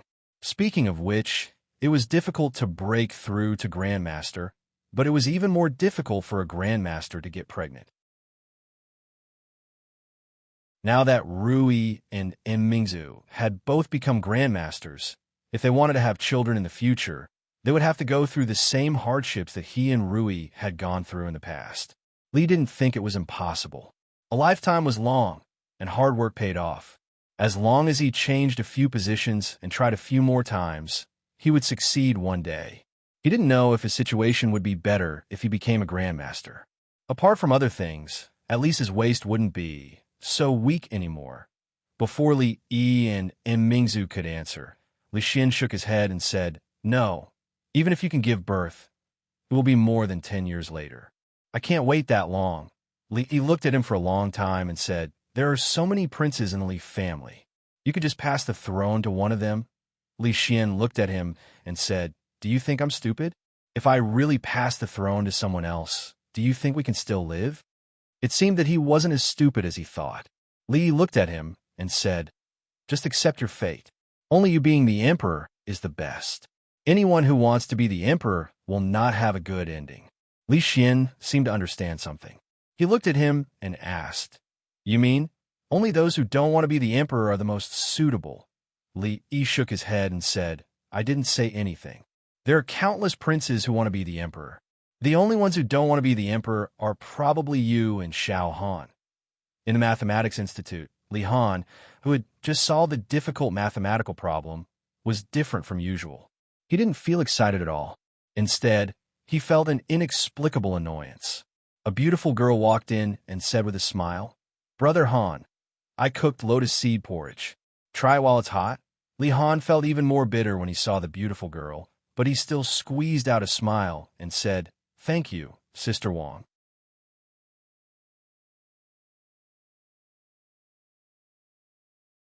Chapter 1160.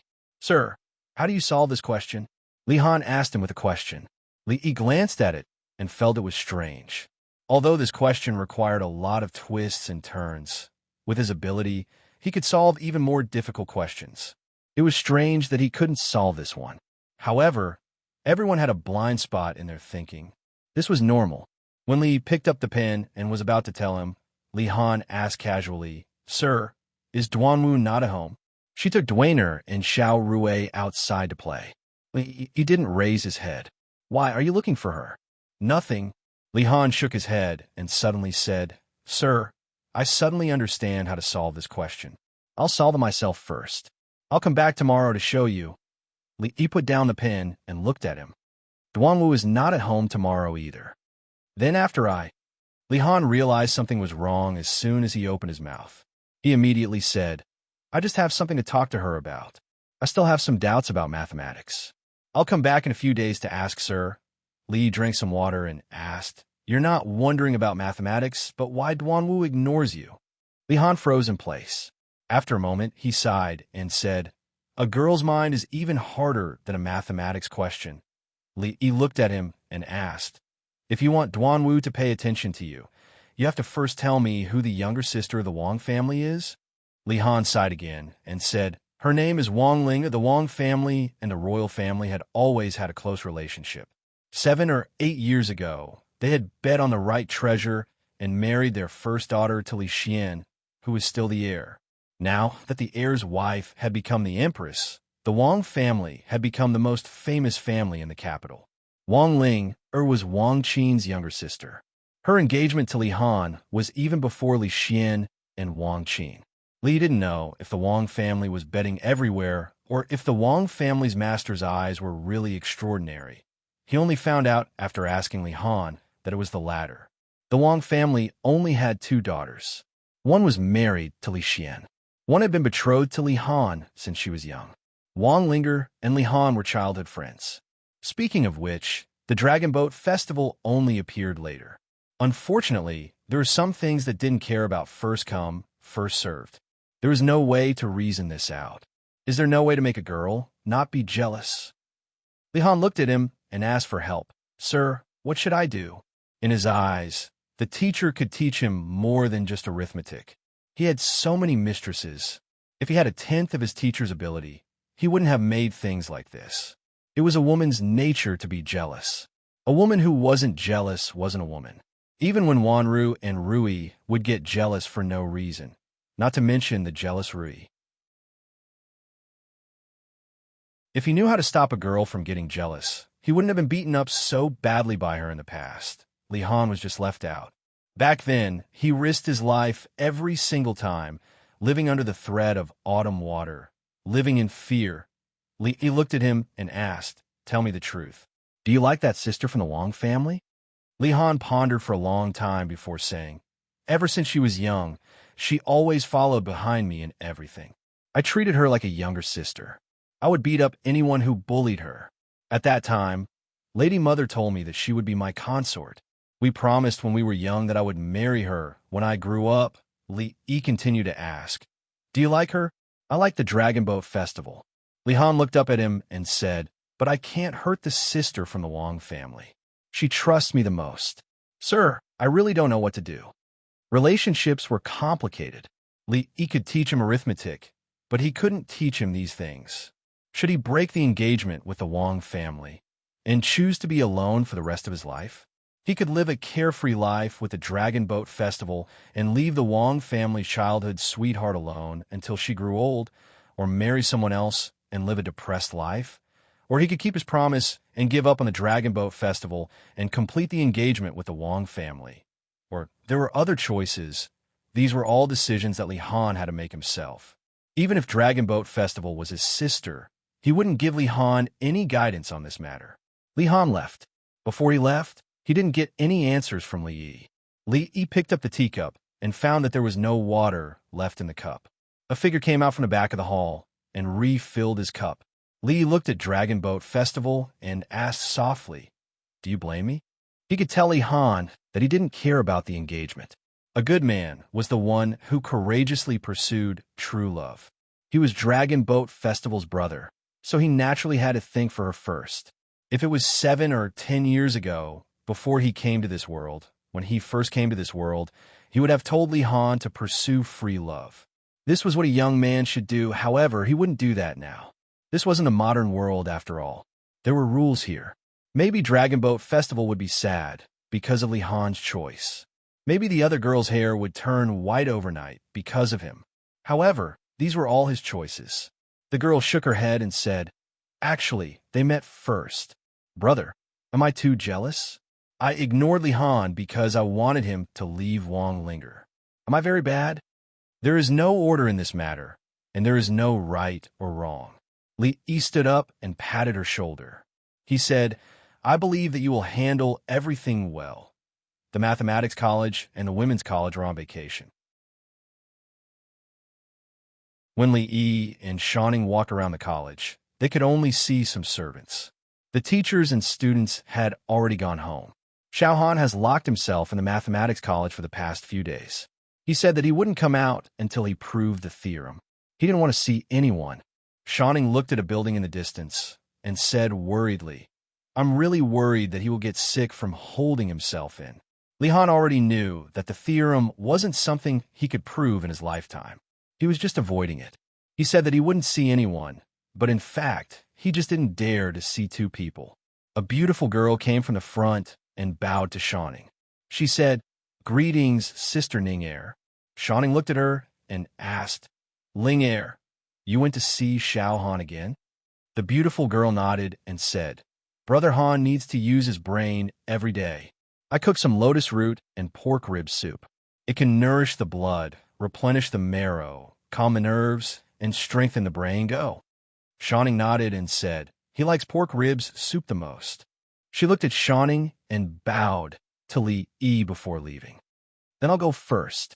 Shining sighed and said, "I just saw that Dragon Boat Festival had passed. I don't know what Xiao Han will do."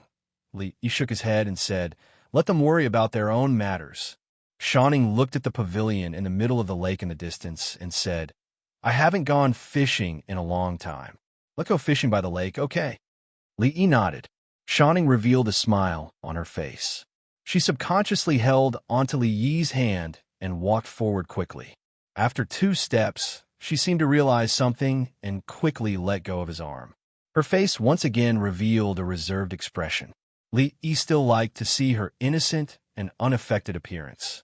She didn't want to change herself for others and pretend to be reserved. "Ning-Er." Li looked at her and said, "You can do whatever you want in the future. Don't worry. No matter what you are, I like you." Her body trembled. She raised her head and looked at Li Yi. After a long time, the reserved expression on her face disappeared. She held onto his arm and happily said, "Then let's go fishing first. Then we'll go to the streets. I want to eat candy people. I want to eat 10." At the entrance of a small building in the academy, the beautiful girl looked at the girl in front of her. Her face was slightly flustered. She quickly said, I only cooked some soup. I didn't know that Sister Dragon Boat Festival had also cooked. I'll go back first." Dragon Boat Festival looked at the girl who hurriedly turned around and was about to leave. Her face revealed a complicated expression. "Pa!" A crisp sound of porcelain breaking came from behind. The beautiful girl turned her head and saw that the soup bowl in Dragon Boat Festival's hand had fallen to the ground and shattered into pieces. "It's all my fault." Dragon Boat Festival walked over and looked at her. She said with some distress, "The soup has been poured away. We can only let him drink Sister Ling-Er's soup. Let's go up together."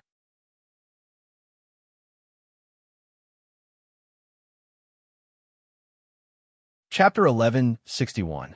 Li Han's seclusion officially ended. Not because he proved Goldbox conjecture, but because Wang Linger gave him a bowl of soup during the Dragon Boat Festival. This bowl of lotus root and pork rib soup was not only good for the brain, but also for the body. After drinking the soup, he immediately came back to life. When he was grilling the fish, his movements became faster. This way, the fish was more tender, more uniform, and more delicious. In the past few years, Li Han had been obsessed with mathematics and the Dragon Boat Festival, so he did not neglect his skills in grilling fish. The fish had just been caught by Shou Ning. The Academy had protected this lake very well. The fish in the lake were delicious and naturally free of pollution.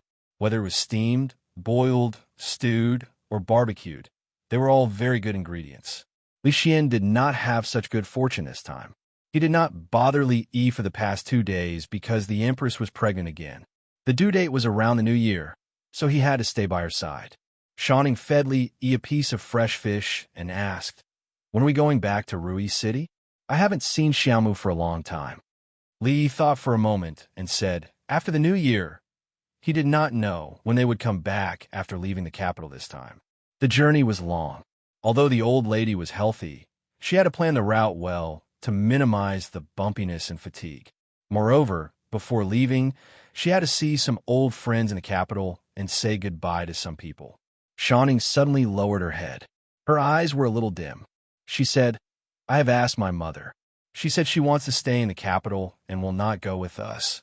Concubine Yin was the wisest woman Li Yi had ever met. This kind of person was usually very assertive.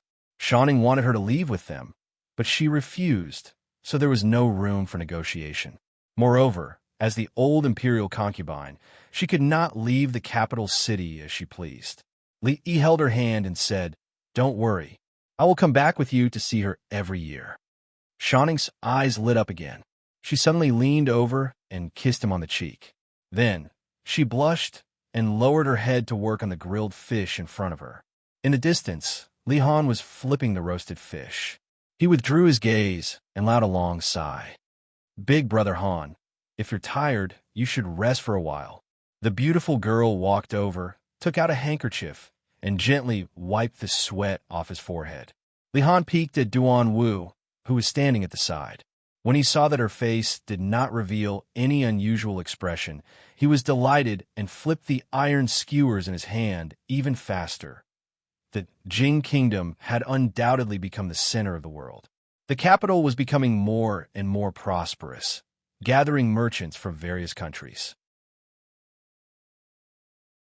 Because of geographical factors, although the prosperity of the business in the capital could not be compared to Suzhou and Rui City, overall, it was already the largest city in the known surrounding countries.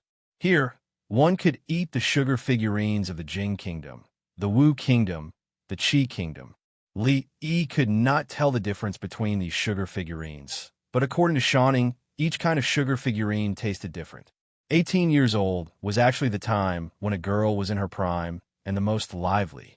She, who had regained her original nature, appeared more real, which was what Li Yi hoped to see. Some people did not need to mature and grow up.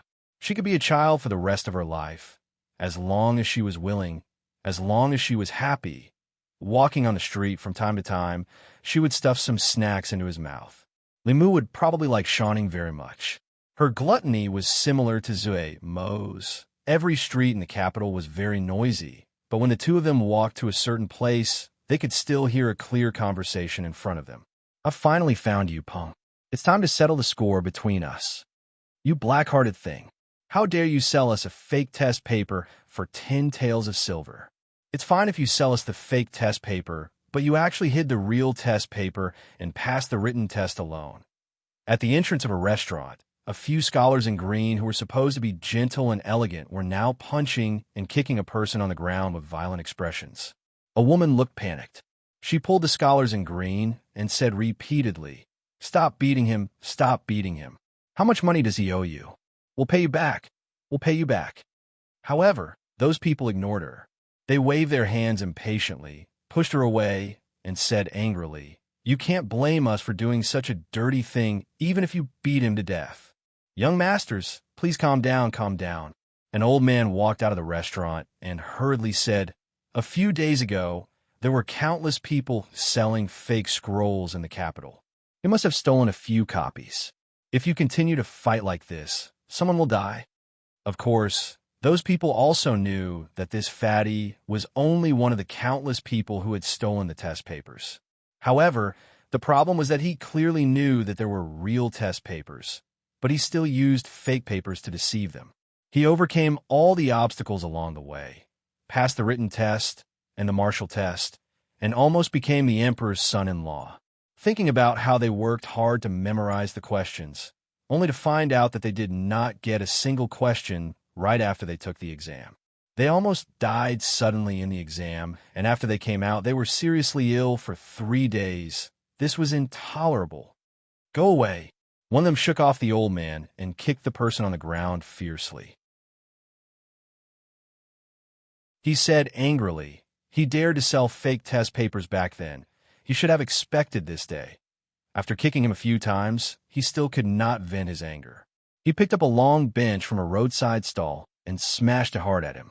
In the end, the bench in his hand did not land on the person on the ground. A young man grabbed the bench in his hand and looked at him. He said, "It's wrong for him to sell fake test papers, but it's reasonable for you to buy fake test papers. You've hit him and you've scolded him. Enough is enough." The green-robed scholar saw that the other party was about the same age as him, but he acted like he was teaching someone a lesson. He felt even more indignant and said angrily, "Who do you think you are?" Smack! Li gave him a backhand slap. Although he did not use much strength, that person was still sent flying. He lost a few teeth and lay on the ground, unable to recover for a long time. The other companions next to that person were also stunned on the spot. It was the first time in their lives that they had seen someone sent flying with a slap. For a moment, they did not dare to rush forward. However, they moved and surrounded Li and Shawning. One of them quickly ran into the distance. Li looked at Shawning and asked, "Are you hungry?" Shawning nodded in embarrassment.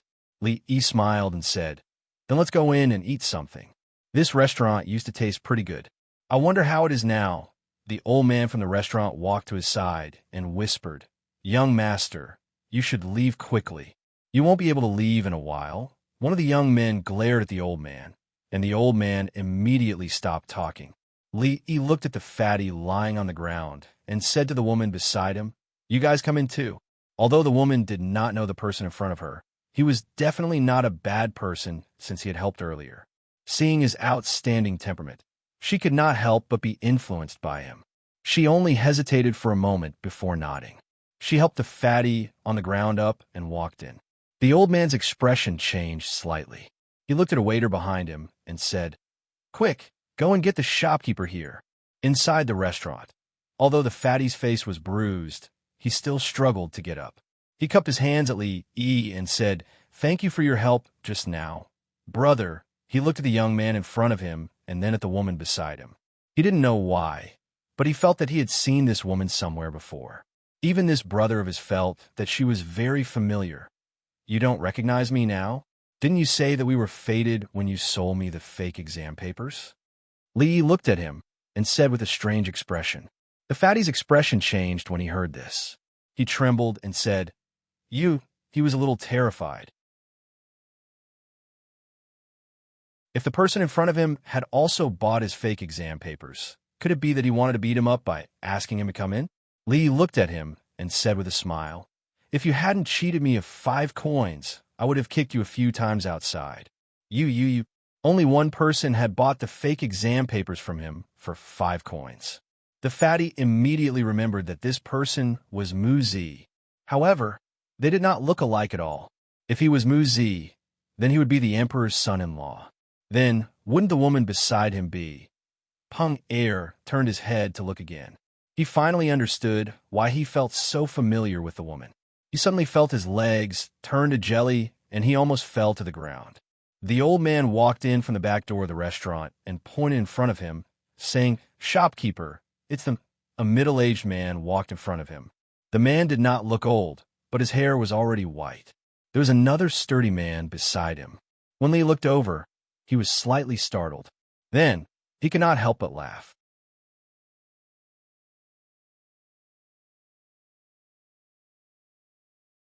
Chapter 1162. In the backyard of the restaurant.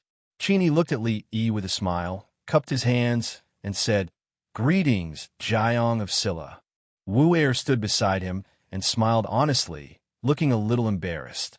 Chini looked to his side and said, "This is His Highness Jiang of Silla. Hurry up and greet him." 4 women stood beside him and said in unison, "Greetings, His Highness Jiang of Silla." Among the 4 women, Li recognized one of them.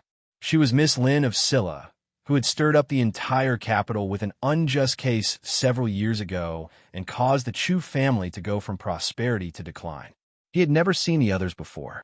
After the 4 of them greeted each other, they left. Chini looked at him and explained, "The 3 of them are Qin Er's sisters." No matter how much he explained, he could not hide the fact that he was a beast.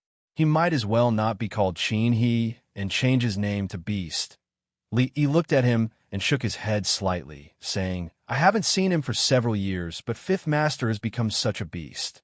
Qin He looked at Shawning, who was sitting beside Li and said with a smile, "Compared to Jiang of Silla, we are the same." They were all beasts, and beasts would always feel a sense of intimacy because they were of the same kind. Li looked around and asked, "5th Master is not in Qin Manor. When did he become the shopkeeper of this restaurant?"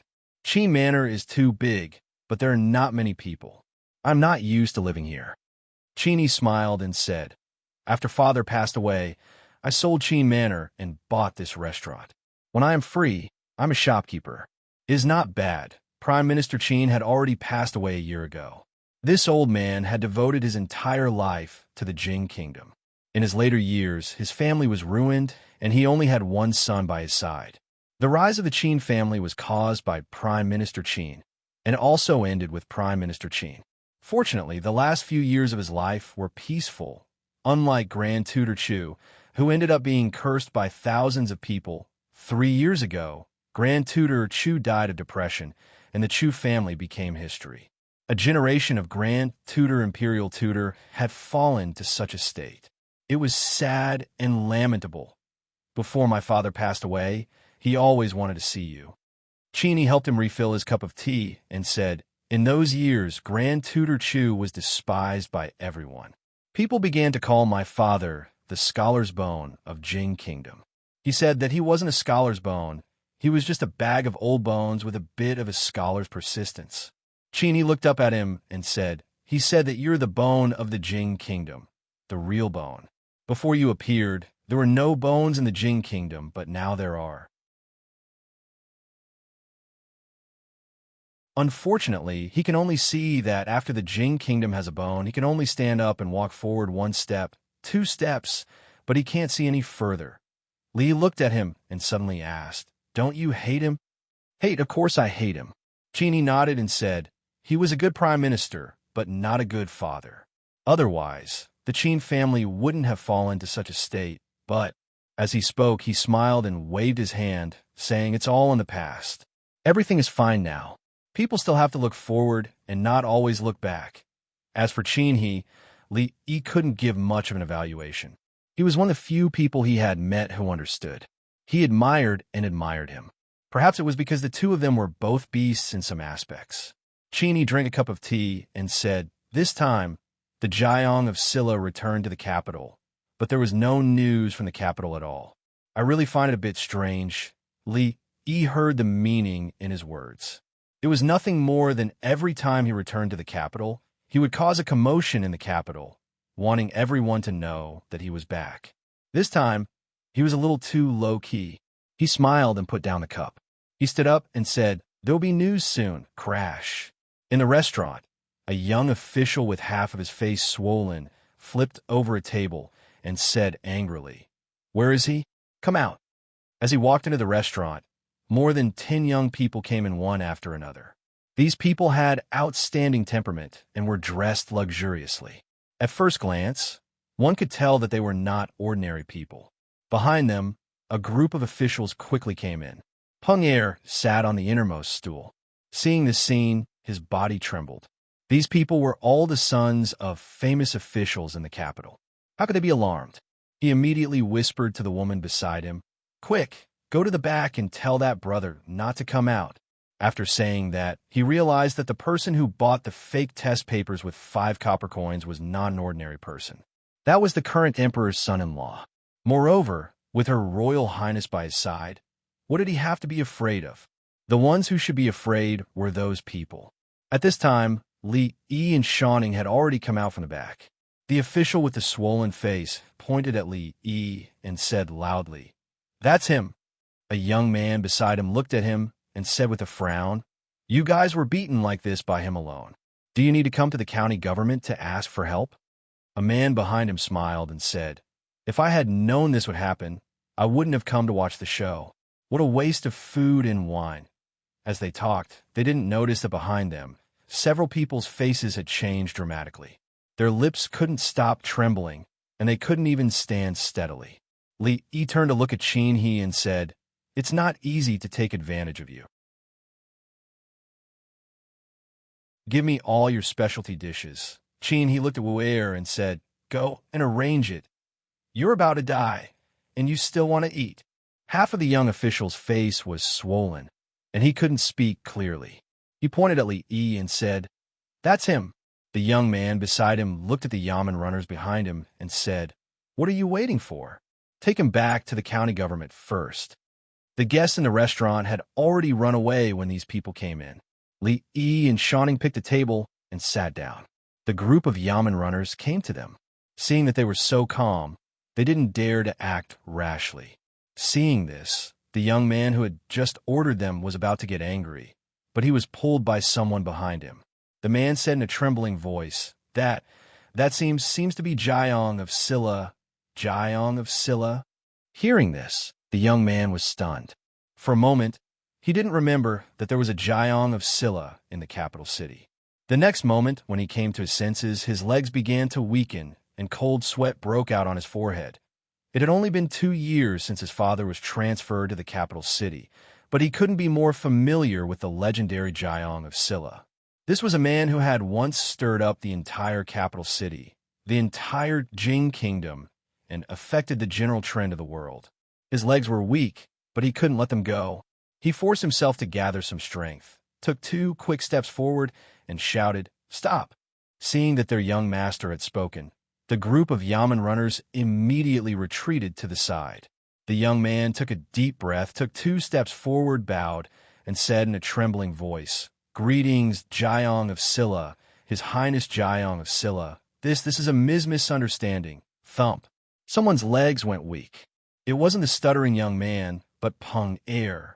The person who sold the fake exam papers wasn't the emperor's son-in-law, but Jiang of Silla. No, it was the emperor's son-in-law. Jiang of Silla was the emperor's son-in-law. Jiang of Silla was the emperor's son-in-law, and the emperor's son-in-law was Jiang of Silla. He felt like he had discovered an incredible secret. Would he be silenced? "Greetings, His Highness Jiang of Silla." "Greetings, Your Highness."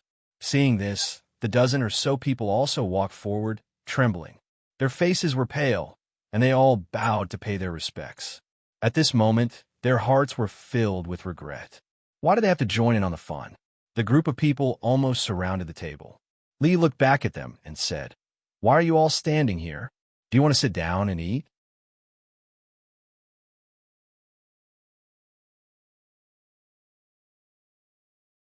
Chapter 1163. Being invited to a meal by Jiang of Silla. In the entire capital, there were only a few people who had this kind of qualification.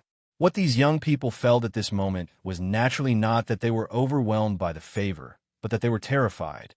They were extremely regretful in their hearts. Why did they have to join in the fun today? At this moment, they were in a dilemma, but they did not dare to block the way, and they all retreated to the corner. And the servants accompanying them hurriedly left. As for the young scholar with a swollen face, his face was already ashen, paralyzed on the ground, and even his lips could not move. Li looked back at the fatty and said, "Do you want to sit down and eat together?" "No need, no need." Peng Er hurriedly shook his head and said, "Thank you, Your Highness Jiang of Silla." Sitting at this table, one was Princess Shawning, and the other was His Highness Jiang of Silla. The matter of him selling fake test papers to His Highness Jiang of Silla was enough for him to brag for a lifetime. Eating at the same table with His Highness Jiang of Silla and Princess Shawning. What virtue or ability did he, Fatty Pong, have? Even the smoke on his ancestral grave did not dare to emit like this. Li no longer forced him. He looked at him and said, "You can be considered to have hands and feet. If you use your mouth to do business, you will definitely not lose money. In the future, it is better to do less of this kind of thing." The woman next to Peng Er knelt in front of Li and hurriedly said, "Brother Peng sold fake test papers just to treat my seriously ill mother. Please forgive him this time. Your Highness, we will definitely return the money in the future. He was wrong to sell fake test papers, but those who intend to cheat are not righteous people." Li waved his hand and said, "In the future, it will be fine." Peng Er nodded and said, "I will definitely remember Your Highness Jiang of Silla's teachings." Li looked at him and suddenly asked, "Are you interested in working at Jiang of Silla's residence?" He had had 2 brief encounters with Peng Er.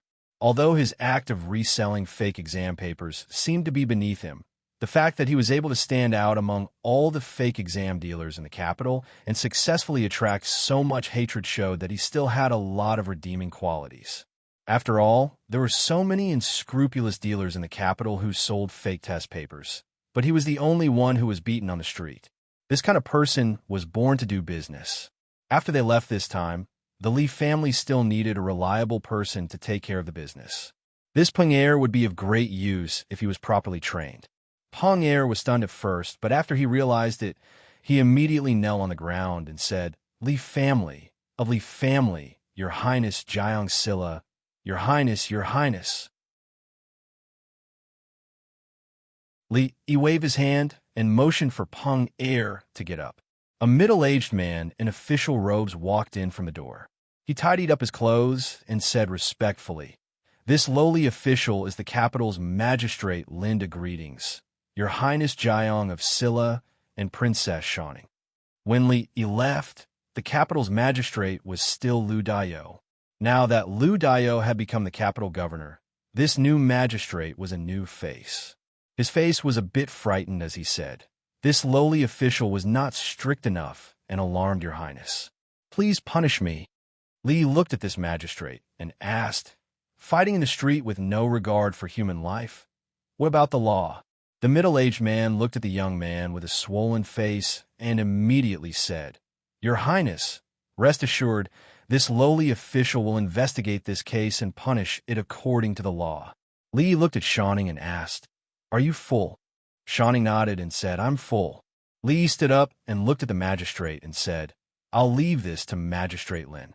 The magistrate immediately bowed and said, "Your Highness, please rest assured." Li Yi waved at Qin He and said, "Let's go. Send off Your Highness." The magistrate immediately bowed and said, "Take care, Your Highness." Li Yi and Shining walked out of the restaurant and parted ways with Peng Er and the woman. They walked towards the Jiang of Silla's residence. In this big capital, there were not many people who could talk to him nicely. Qin He was one of them. Although he lived like a beast, he was also free and easy. He immersed himself in his own world and didn't care about the outside world. He was a smart person who could see through the world. At the entrance of the restaurant, Wu Er looked in the direction Li Yi disappeared in before looking away. Wu Er scratched his head and murmured, "His Highness seems different from before, but I can't tell what's different." Qin He smiled and said, "In the past, His Highness Jiang of Silla was like a sharp sword, showing off its edge. The current His Highness is still a sword, just that he has hidden the edge of the sword." Wu Er scratched his head. Although he still didn't understand, he was used to Fifth Lord not speaking human language. When they walked into the restaurant, the magistrate walked up and said with a smile, "I'll get someone to compensate for the restaurant's loss. There's no need for it to be doubled. Just compensate at the original price." Qin He waved his hand and said, "Thank you in advance, Magistrate." The magistrate's heart skipped a beat. This restaurant manager and Jiang of Silla seemed to be familiar with each other. His background should not be small. A smile appeared on his face again, and he said, of course, after walking out of the restaurant. Most of the young masters heaved a sigh of relief. They wiped the cold sweat off their foreheads and felt like they had survived a disaster. One of them heaved a long sigh of relief and said, "Fortunately, we didn't offend Jiang of Silla." It said that a few years ago, when Jiang of Silla wasn't Jiang of Silla, many young masters of the top families in the capital city were dragged to the palace gates to be flogged because they offended him. They couldn't get out of bed for a few months. There was another time when more than 10 important officials of the imperial court had to personally go to a restaurant to retrieve their juniors. It could be said that they were completely humiliated. As the crowd heaved a sigh of relief, they looked at one person in the crowd and said gratefully, "Thank you for reminding us just now, Brother Zhang. Otherwise, this would have led to a disaster." The young man they called Brother Zhang was still pale. He looked at them and said with a trembling voice, You think it's over?" He wiped the sweat on his palms on his clothes. These people had not experienced some things, so how would they know the fear of the entire capital city being dominated by Jiang of Silla? This was not the end, but just the beginning. Jiang of Silla had returned. This capital city would probably experience another huge shock. In a certain official's mansion, an official who had just rushed home looked at his son and asked in horror, "Did you have a conflict with Jiang of Silla just now?" "No conflict, no conflict." The young man immediately said, "We just want to watch the show. We definitely didn't have a conflict with His Highness Jiang of Silla." "Watch the show?" The official picked up a bamboo stick and hit him. He said angrily, "Is His Highness Jiang of Silla's show something you can watch?" The young man looked at him and said tentatively, "Father, Jiang of Silla." Jiang of Silla didn't say anything and just let us leave. Nothing big happened, right? What do you know? The middle-aged man glared at him again and immediately walked out of the room. He said loudly, "Someone prepare a generous gift, the thicker the better." At the same time, many official residences in the capital city had carriages full of gifts and were gathering in the same direction. Shui Mansion. Old General Shui drank the wine in his bowl and laughed. "Little brat, every time you come back, you cause such a big commotion. You don't even know to come to the Shui Mansion to take a look?" An old woman poured him another bowl of wine and said, "His Highness Jiang of Scylla's status is different now. When you see him, you can't act like this again. What's wrong with Jiang of Scylla again?" Old General Shui curled his lips and said, "I lent the pillar that Jiang of Scylla slept on when he went to court." Zheng Mansion. On this day, Tsang Shichen, who was already the Minister of Revenue, changed into casual clothes and walked out of the mansion. Capital Governor's Mansion. On this day, Capital Governor Lu Daiyou did not bring any attendants with him and hurriedly left.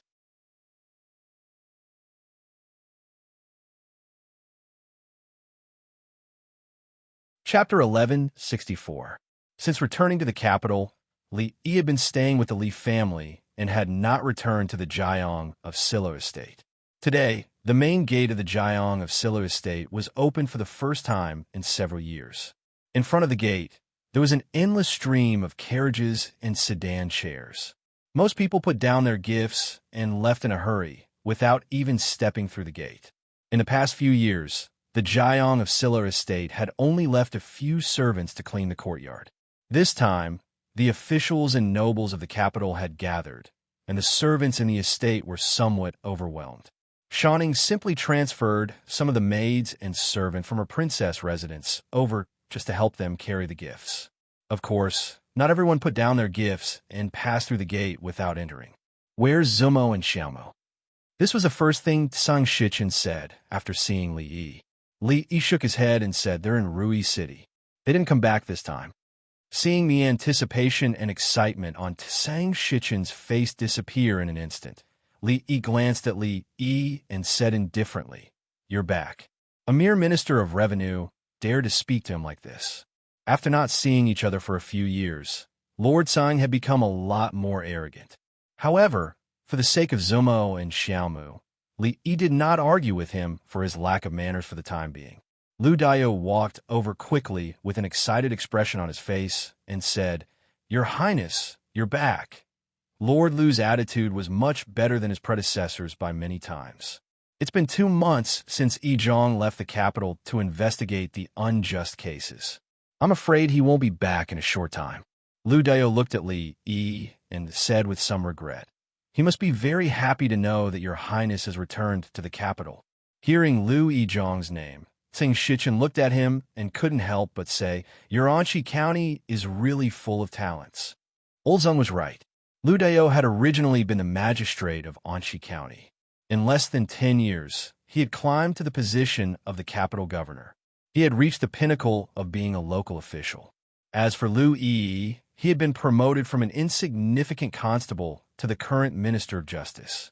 His position was the same as Tsang Shichen's. He could be called a legend in the bureaucracy. The former magistrate of Qing, Dong Wenyun, was now the Minister of the Right. The former Anqi County lieutenant was now a king. No one would believe that there were so many big shots in a small county. The 3 of them sat in the courtyard. Li Yi ordered the kitchen to prepare a few dishes and a pot of wine. Lu Daiyou couldn't let go of him because of his identity. Tsang Shichen ignored him because he didn't see Zhu Amo. After a few glasses of wine, they all started to talk. "Your Highness," Lu Daiyou picked up a mouthful of food and said, "Back in Qing, in prefecture, I knew that your Highness was not an ordinary person. The small Anqi County couldn't trap you. The luckiest thing that happened to me in my life was to be the magistrate of Anqi County." He chuckled. "That's what I thought too.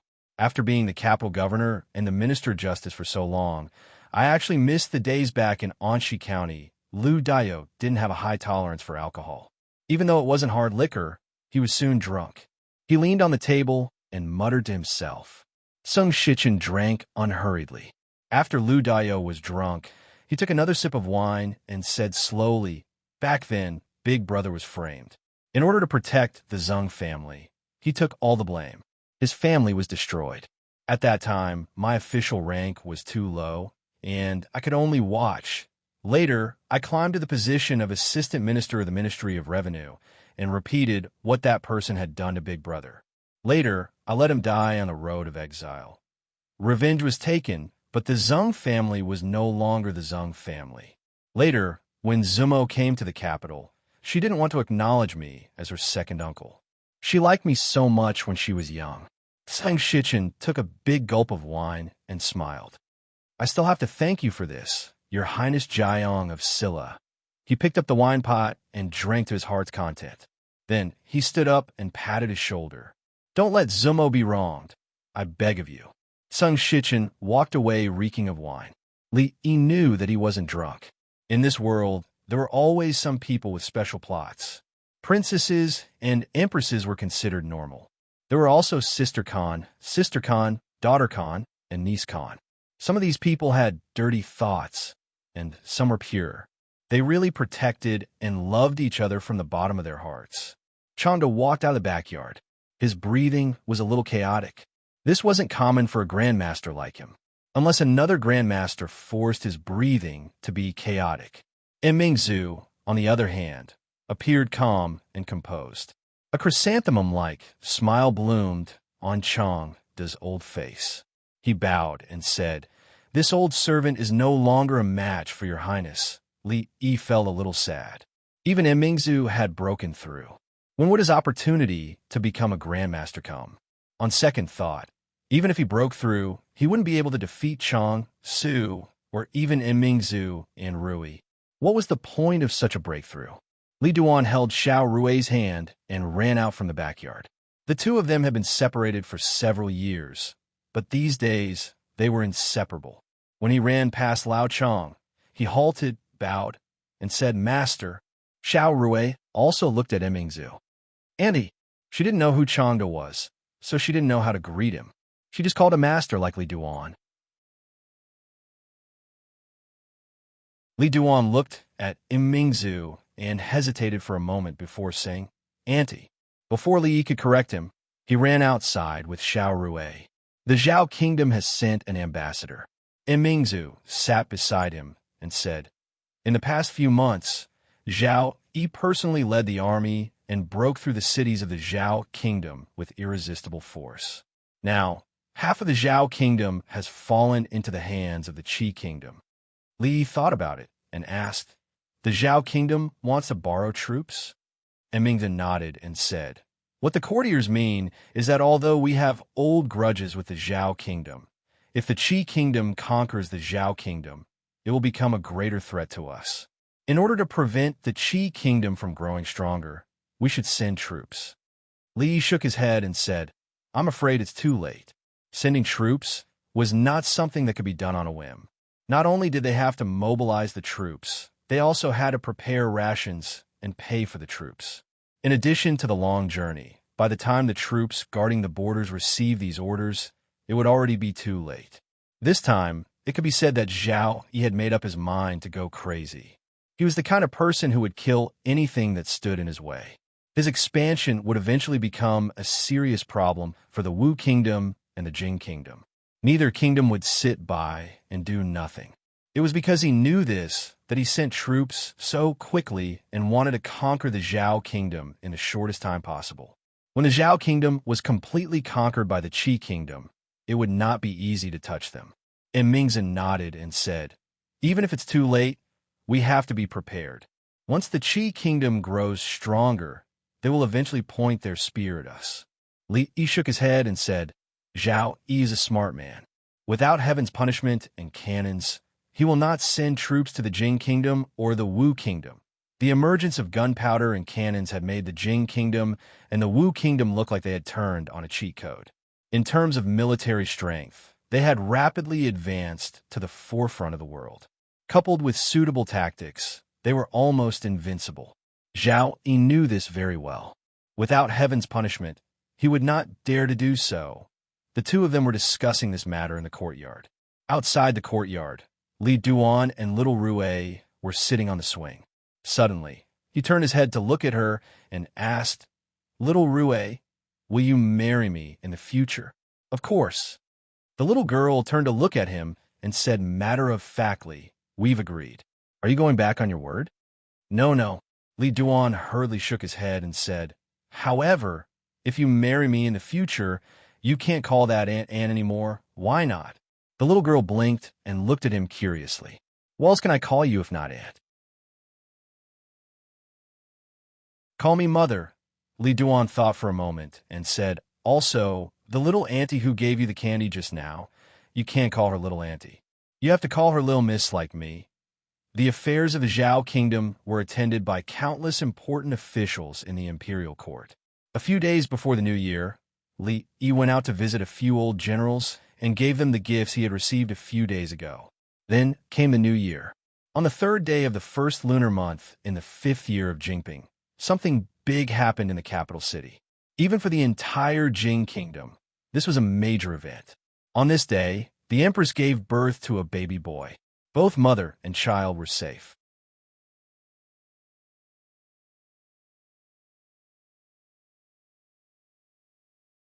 Chapter 1165. Li Xian was so happy that he went crazy.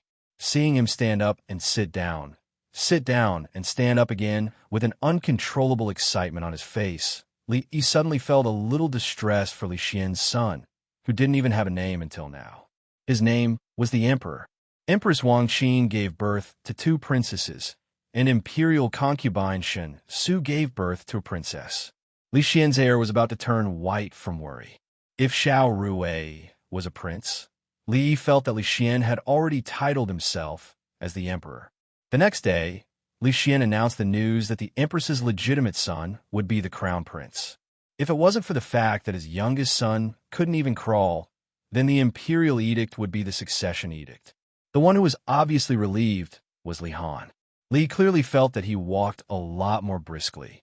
Li Han was 17 years old this year, which was definitely considered young. Young people were prone to make mistakes and didn't think about things comprehensively. Most of the time, they could only see the surface. Li Xian's crown prince didn't even have teeth. Even if he was educated according to the standard of an emperor, it would take at least 10 or 20 years for him to be able to take charge.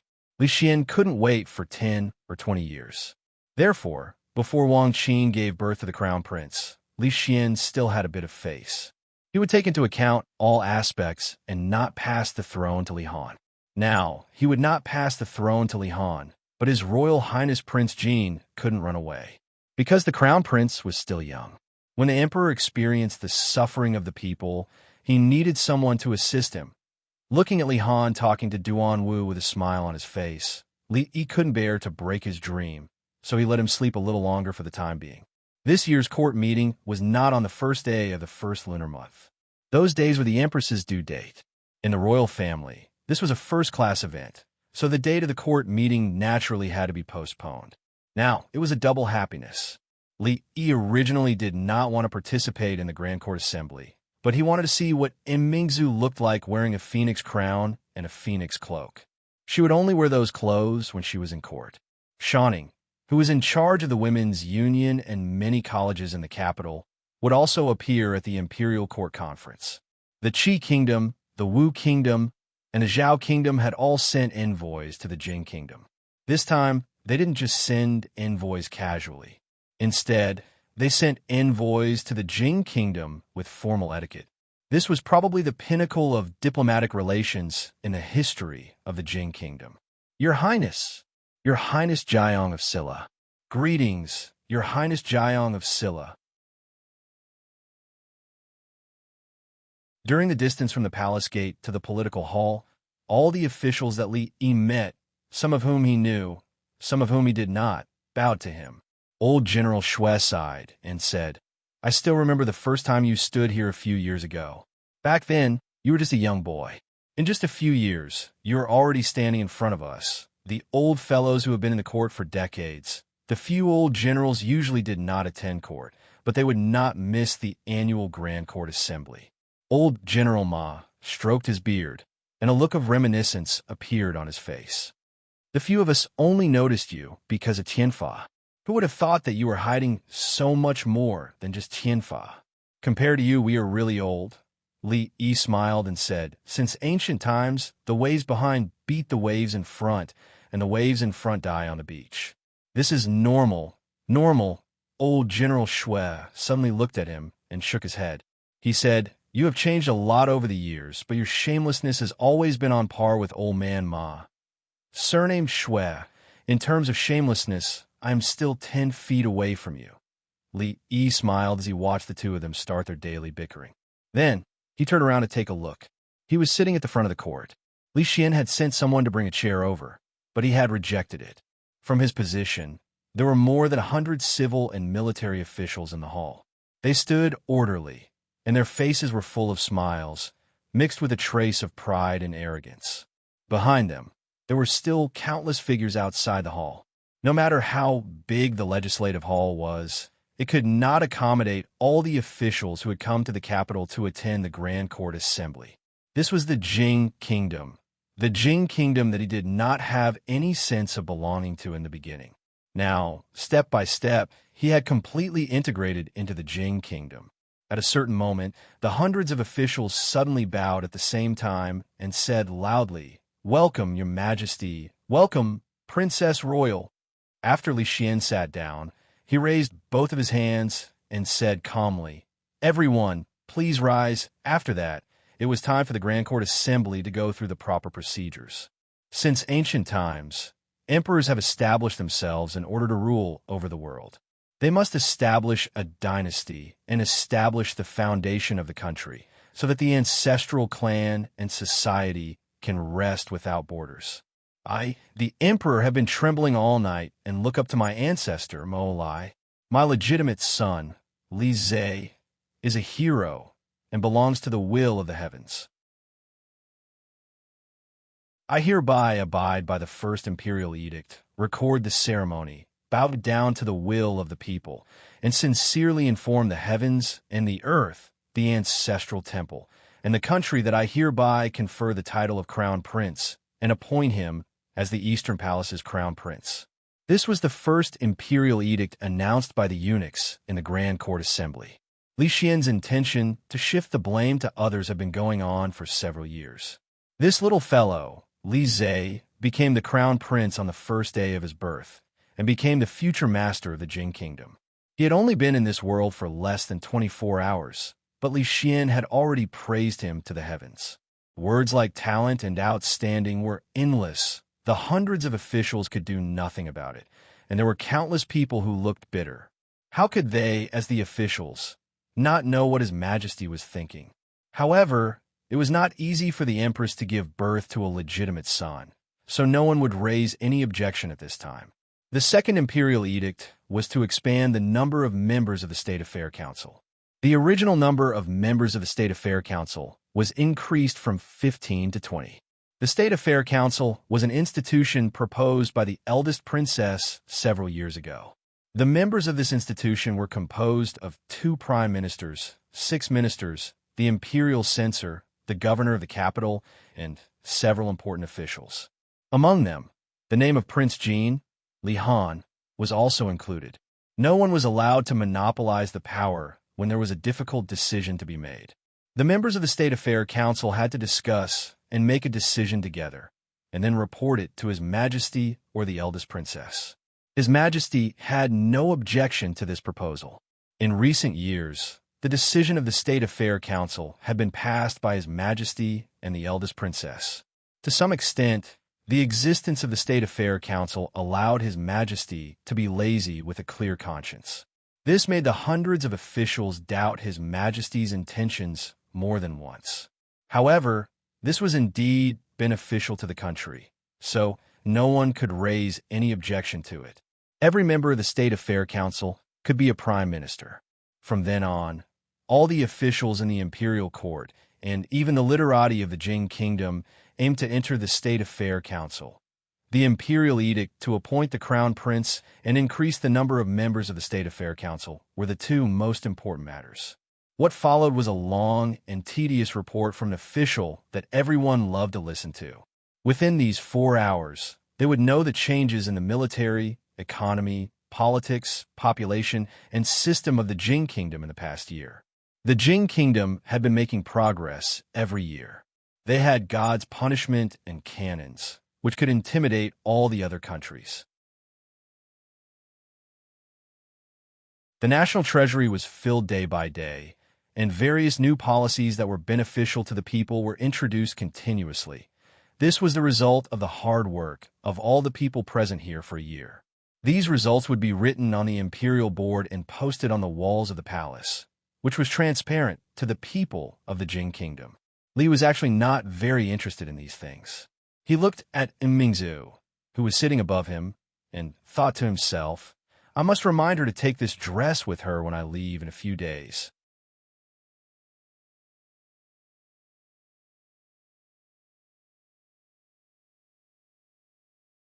Chapter 1166.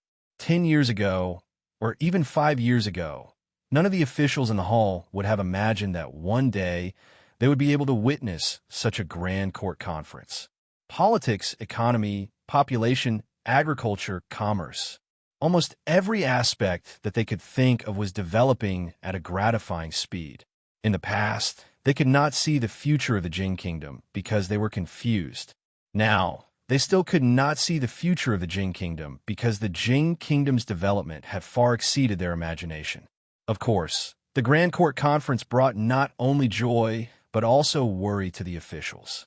Especially after Chen Chong, the provincial governor of Shuzhou, presented the memorial, almost half of the people in the court changed their expressions. They were suspicious, shocked, incredulous, and deeply regretful. This was the first time Chen Chong, the provincial governor of Shuzhou, attended a grand court conference. Regardless of whether it was the old officials who had been in the court for decades or the new officials in the court in recent years, the name Chen Chong was no stranger to them. In the past, the Duke of Qin's household had been so illustrious. Although it could not cover the sky with one hand, in the capital, a brick thrown on the street could hit a marquee. The Qin clan was already one of the top clans. The Qin family used to be glorious. Later, because they were involved in the Cui family's rebellion, they declined overnight. Later, they completely disappeared from the capital. Some people knew that he had become the provincial governor of Shuzhou and the fief of the Jiang of Silla, but some people had completely forgotten about him. Today, this man, who was once a prominent figure in the capital, once again walked in front of the people. He brought a few pieces of news. In the past 5 years, the population of Shuzhou had officially surpassed the capital and became the most populous city in the Jin Kingdom. The tax revenue of Shuzhou last year was 20% of the tax revenue of the entire Jin Kingdom. This did not exceed the tax revenue, which saved them some face. But that was only Shuzhou. The tax revenue of Shuzhou was 20% of the tax revenue of the Jin Kingdom. This meant that Shuzhou alone was equivalent to more than 10 provinces in the Jin Kingdom. But this had nothing to do with them, because as early as 5 years ago, the court officials unanimously discussed and almost couldn't wait to give all the tax collection rights of Shu province for the next 50 years to Jiang of Silla. They even gave the entire Shu province to Jiang of Silla. At that time, they were still wondering if they should give 2 more. At the time, they had thought that as long as he could leave the capital, anything would be fine. 5 years ago, a prefecture in the Jin Kingdom was worth more than 10 Shu prefectures. 5 years later, Shu Prefecture was worth more than 10 ordinary prefectures in the Jin Kingdom. It was more than 100 times more. It had only been 5 years. No one knew what would happen in Shuzhou in 50 years. All the officials in the hall were filled with regret. They couldn't help but turn their heads to look at the figures standing at the very front. They didn't know whether to feel fear or respect. Li Yi had been watching the progress of the Imperial Court Conference. After the officials of the various prefectures in the Jin Kingdom finished their reports, it was time for the envoys from other countries to meet the emperor. Several years ago, the Jin Kingdom was weak. The envoys of Qi and Zhao acted like they were in their own garden in the Golden Palace of the Jin Kingdom. Their words and actions were quite inappropriate. But now, the situation was completely different. After presenting the generous gifts, the envoys of the small countries showed their subservience. The envoys of the Wu Kingdom didn't send any gifts. Her Majesty just sent someone to deliver a letter of credence. In the first month of the 5th year of Jinghe, the Wu Kingdom and the Jing Kingdom officially established diplomatic relations. From then on, they would be friendly neighbors, non-aggression, trade barriers would be removed, and trade with each other.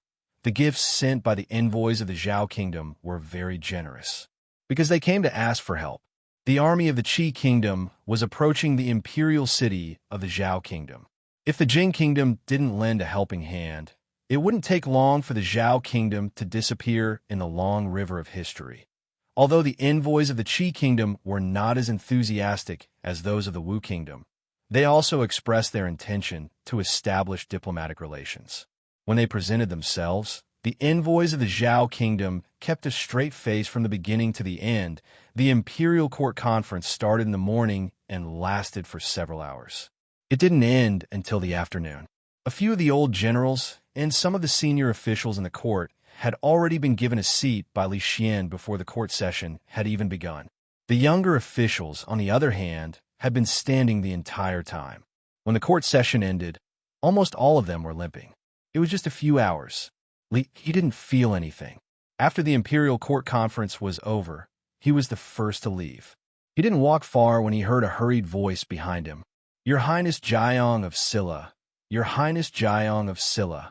The voice was very familiar. He turned around and saw Wei Liang jogging toward him. Wei Liang came with the envoy of the Wu Kingdom. Li saw him just now. It was just that it wasn't convenient to talk to him in that situation. Li Yi and Wei Liang hadn't seen each other for a long time. He smiled and asked, "How is your Empress?"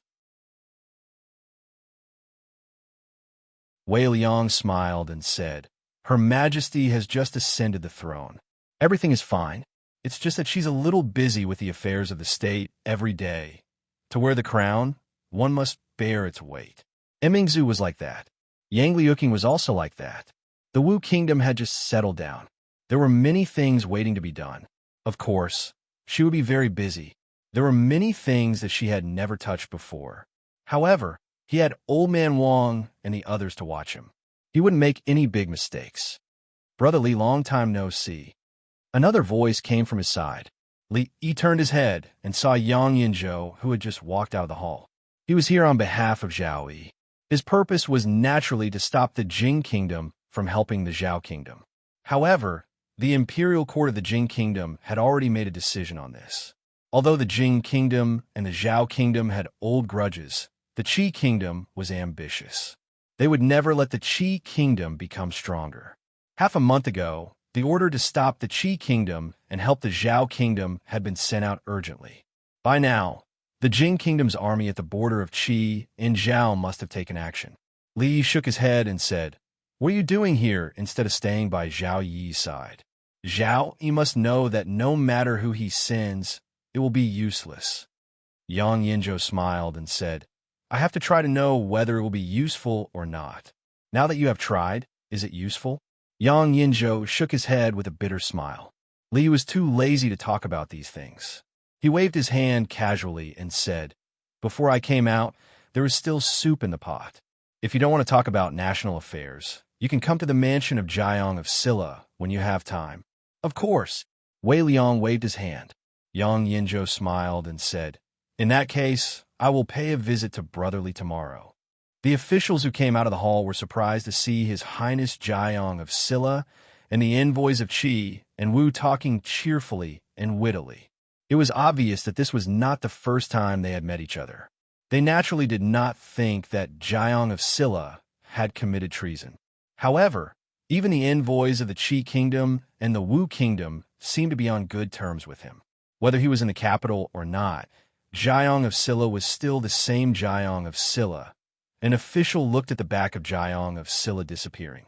He quickly took a few steps forward and said to the slowly walking Prime Minister Shun, "Prime Minister Shun, Shu Province cannot be handed over to Jiang of Silla like this."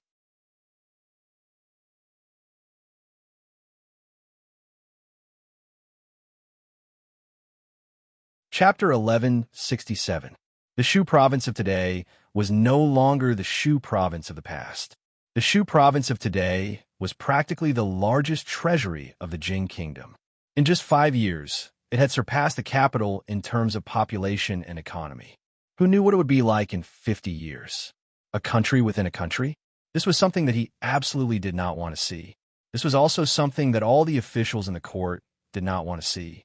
Even though they had unanimously decided to give Shu province to the Jiang of Silla a few years ago, what was credibility?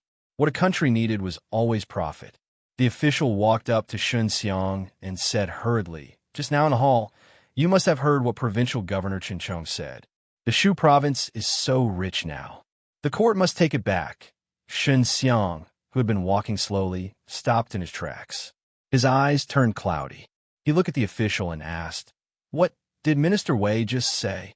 The middle-aged official looked at him and repeated, "We must take back Shu province from the hands of the Jiang of Silla." Shun Xiang asked doubtfully, "The Jiang of Silla? What's wrong with the Jiang of Silla?" The middle-aged official moved closer to him and raised his voice. "The Jing Kingdom's Shu province cannot fall into the hands of the Jiang of Silla again."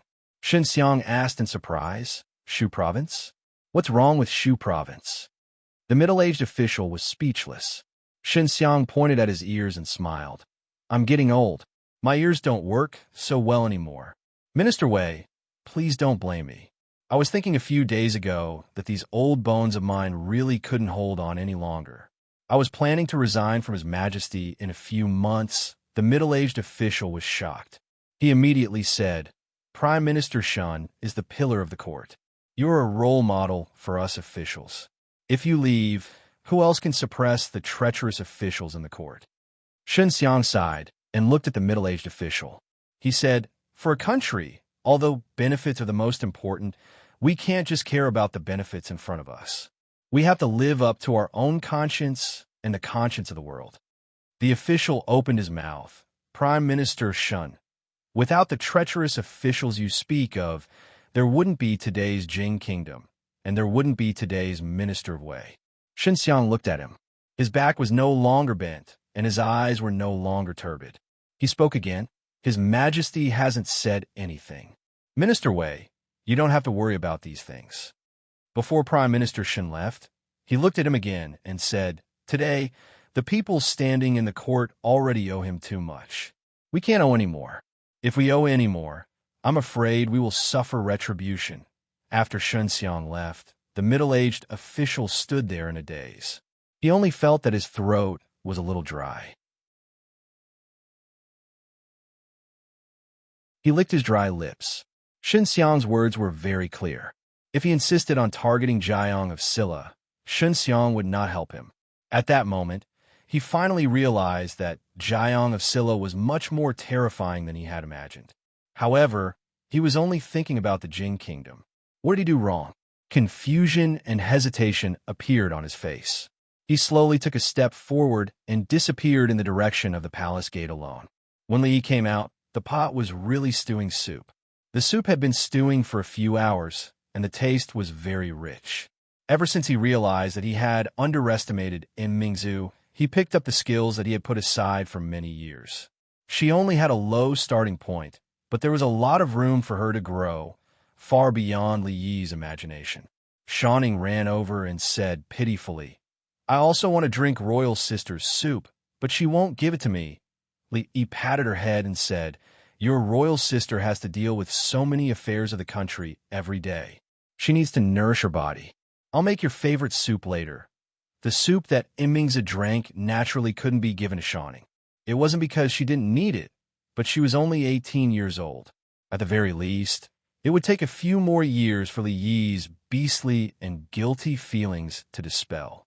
After finishing the soup for the two of them, he still had to do other things. This time, when he left the capital city, he would come back to accompany Mingzu and Shawning. He wouldn't make such a big fuss. Therefore, the Jiang of Silla residence, which had always only accepted gifts but not given gifts, was finally generous for a while. Today, Li Yi held a banquet in the residence.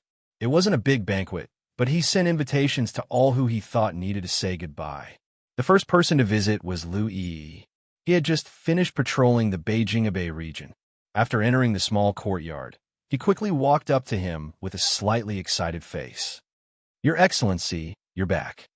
When he was still a county lieutenant, Lu Yi called him Your Excellency. This form of address had almost never changed over the years. Li Yi habitually patted him on the shoulder and said with a smile, "You're already a minister.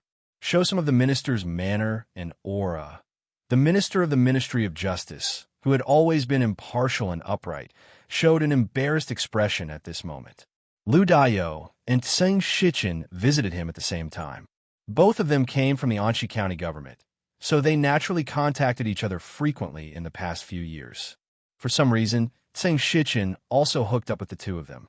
Two ministers and a governor of the capital city had already occupied 3 seats in the State Affairs Council. As soon as Lu Daiyou and Tseng Shichen sat down, Li Yi heard a rough voice. "Ha ha, little Li, I've known you for so many years, but this is the first time I've taken advantage of you. Today, take out all the good wine in your residence. I want to drink to my heart's content. Little brat, this is a once-in-a-lifetime opportunity. You must treat me with good wine and good dishes." It was rare for old General Shui and old General Ma to be united. There was no question if it was bigger or smaller, or who could urinate higher or further. It seemed that they were ready to make a killing on Li Yi. Li Yi smiled and said, "Rest assured, old generals. Today, I will personally cook and treat you well." Li Han had originally planned to sneak out with Duan Wu, but Li Yi conveniently grabbed him as a helper. In the entire capital, Li Yi really could not find a more qualified roaster than him. The fish caught from the lake of the Mathematics Institute were still fresh, and there was no shortage of sauce. All that was left was Li Han. Dong Wenyun came together with the Shun family and the Wang family. Dong Wenyun was the son-in-law of the Shun family. The Shun family could be considered as one family with 2 prime ministers and an imperial concubine in the palace. However, the Wang family's empress gave birth to the crown prince.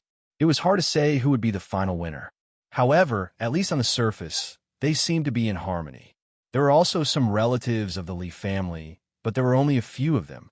Wei Liang and Yang Yinzhou also chose to freeload today. Li Yi reckoned that he had to find a few helpers. Otherwise, he would not be able to handle so many people at once. Today, the Jiang of Silla residence, from the inside to the outside, from the master to the servants, everyone was exceptionally busy. Wei Xian stood at the entrance of the Jiang of Silla residence and hesitated for a long time. He did not know whether he should step in or not. After he returned, he thoroughly investigated the information about the Jiang of Silla. The results of the investigation made him unable to sleep for the entire night. His poetry was unparalleled.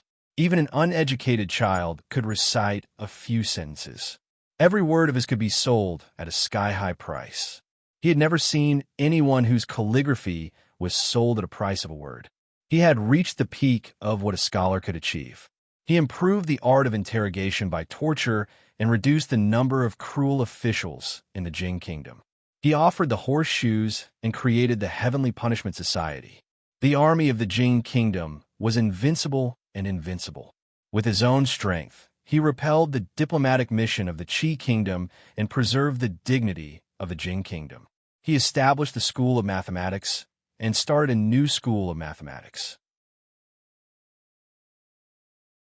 He eliminated a large number of vermin in the court, the politics, economy, military, commerce, agriculture of the Jing Kingdom. As long as Wei Xian could think of it, the shadow of Jiang of Silla could be seen. Because of this, he was trusted by the emperors of 2 dynasties. He became the youngest minister of the imperial court in history and the only foreign official in the history of the Jing Kingdom to be conferred the title of prince. He had also reached the peak of what an official could achieve. Such a person should be valued by the emperors. However, due to various reasons, he left the capital city for 5 years. Wei Xian admired the Jiang of Silla very much. He even prostrated himself before him. Wei Xian admitted that the officials had wronged him. However, Xuzhou was the Jing Kingdom's Xuzhou, not the Jiang of Silla Xuzhou. He handed the name card to the concierge and said, "Please report that I, Wei Xian, request to meet the Jiang of Silla."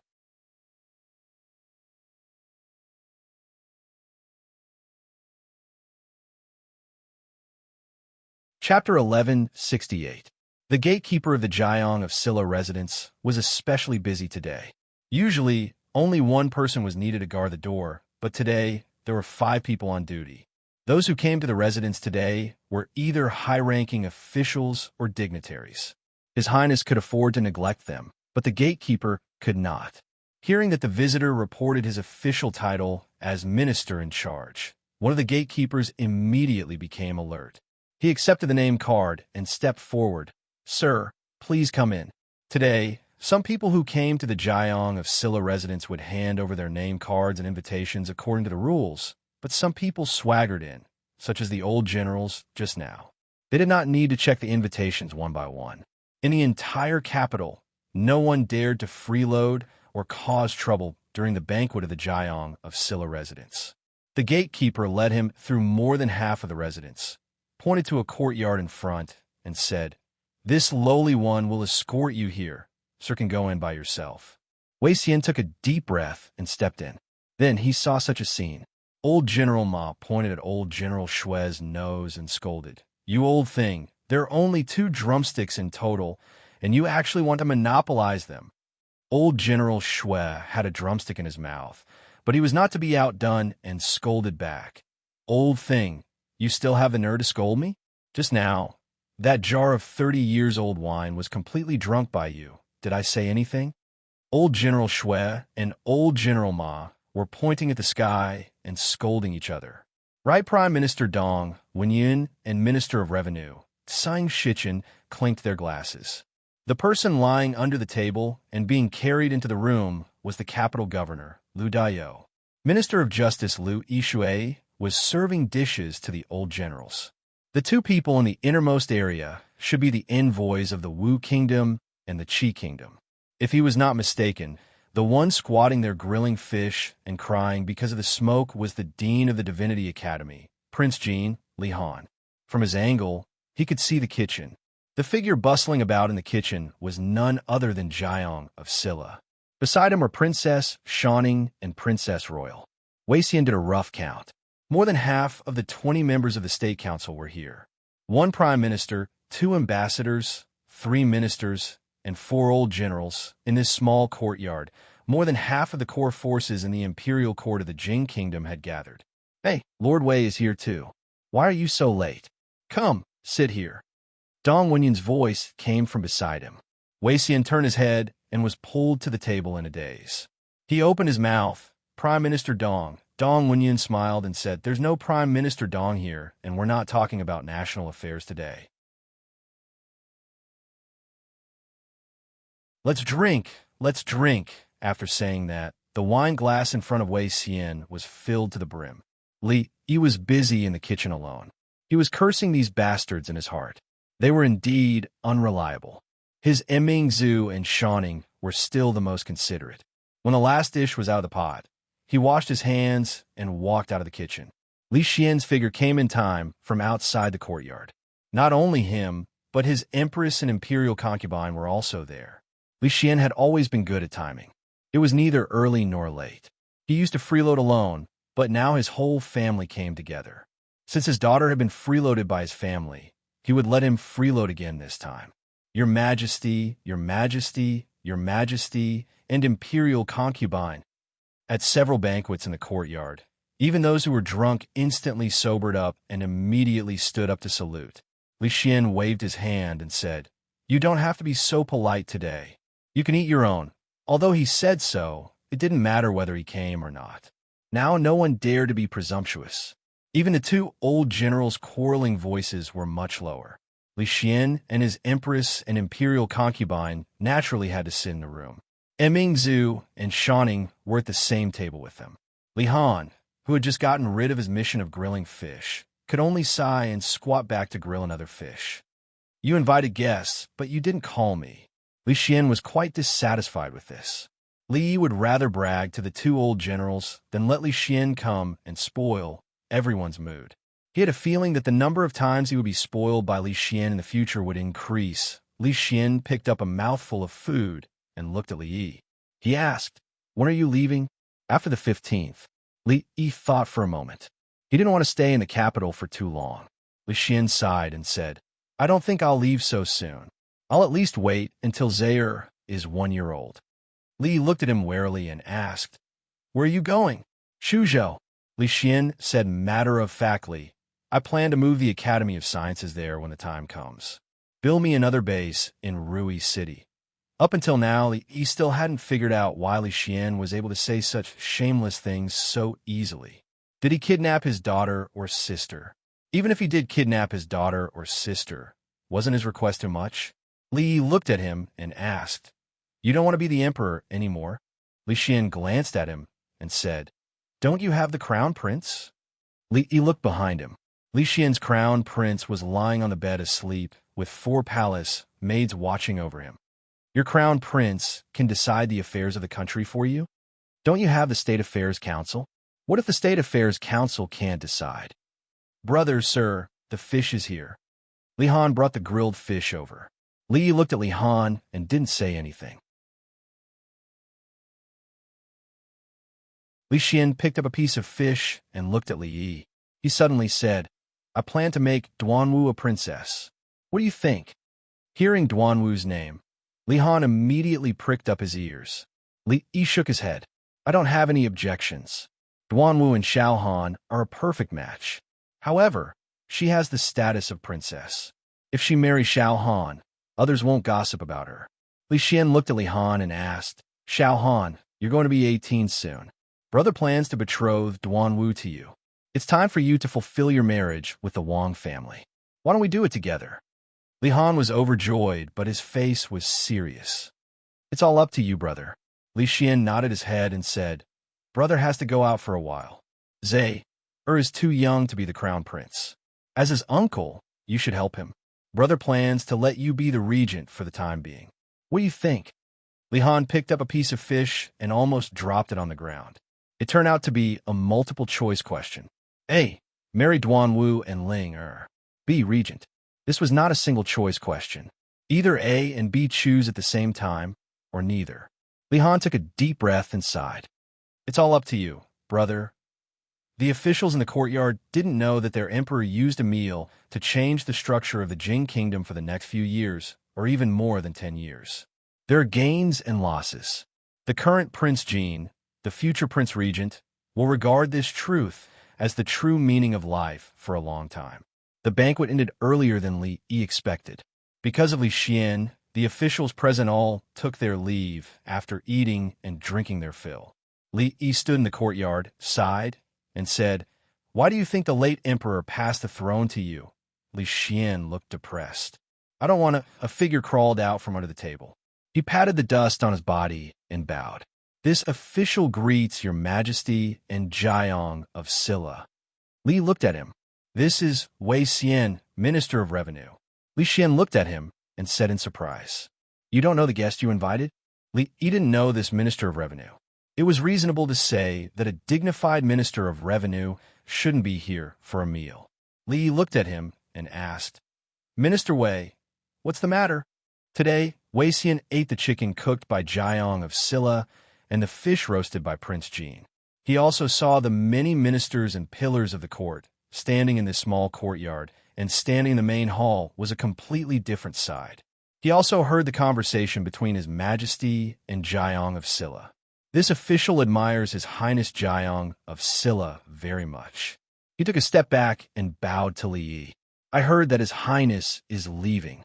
This official came uninvited to see His Highness off. "I hope His Highness doesn't mind."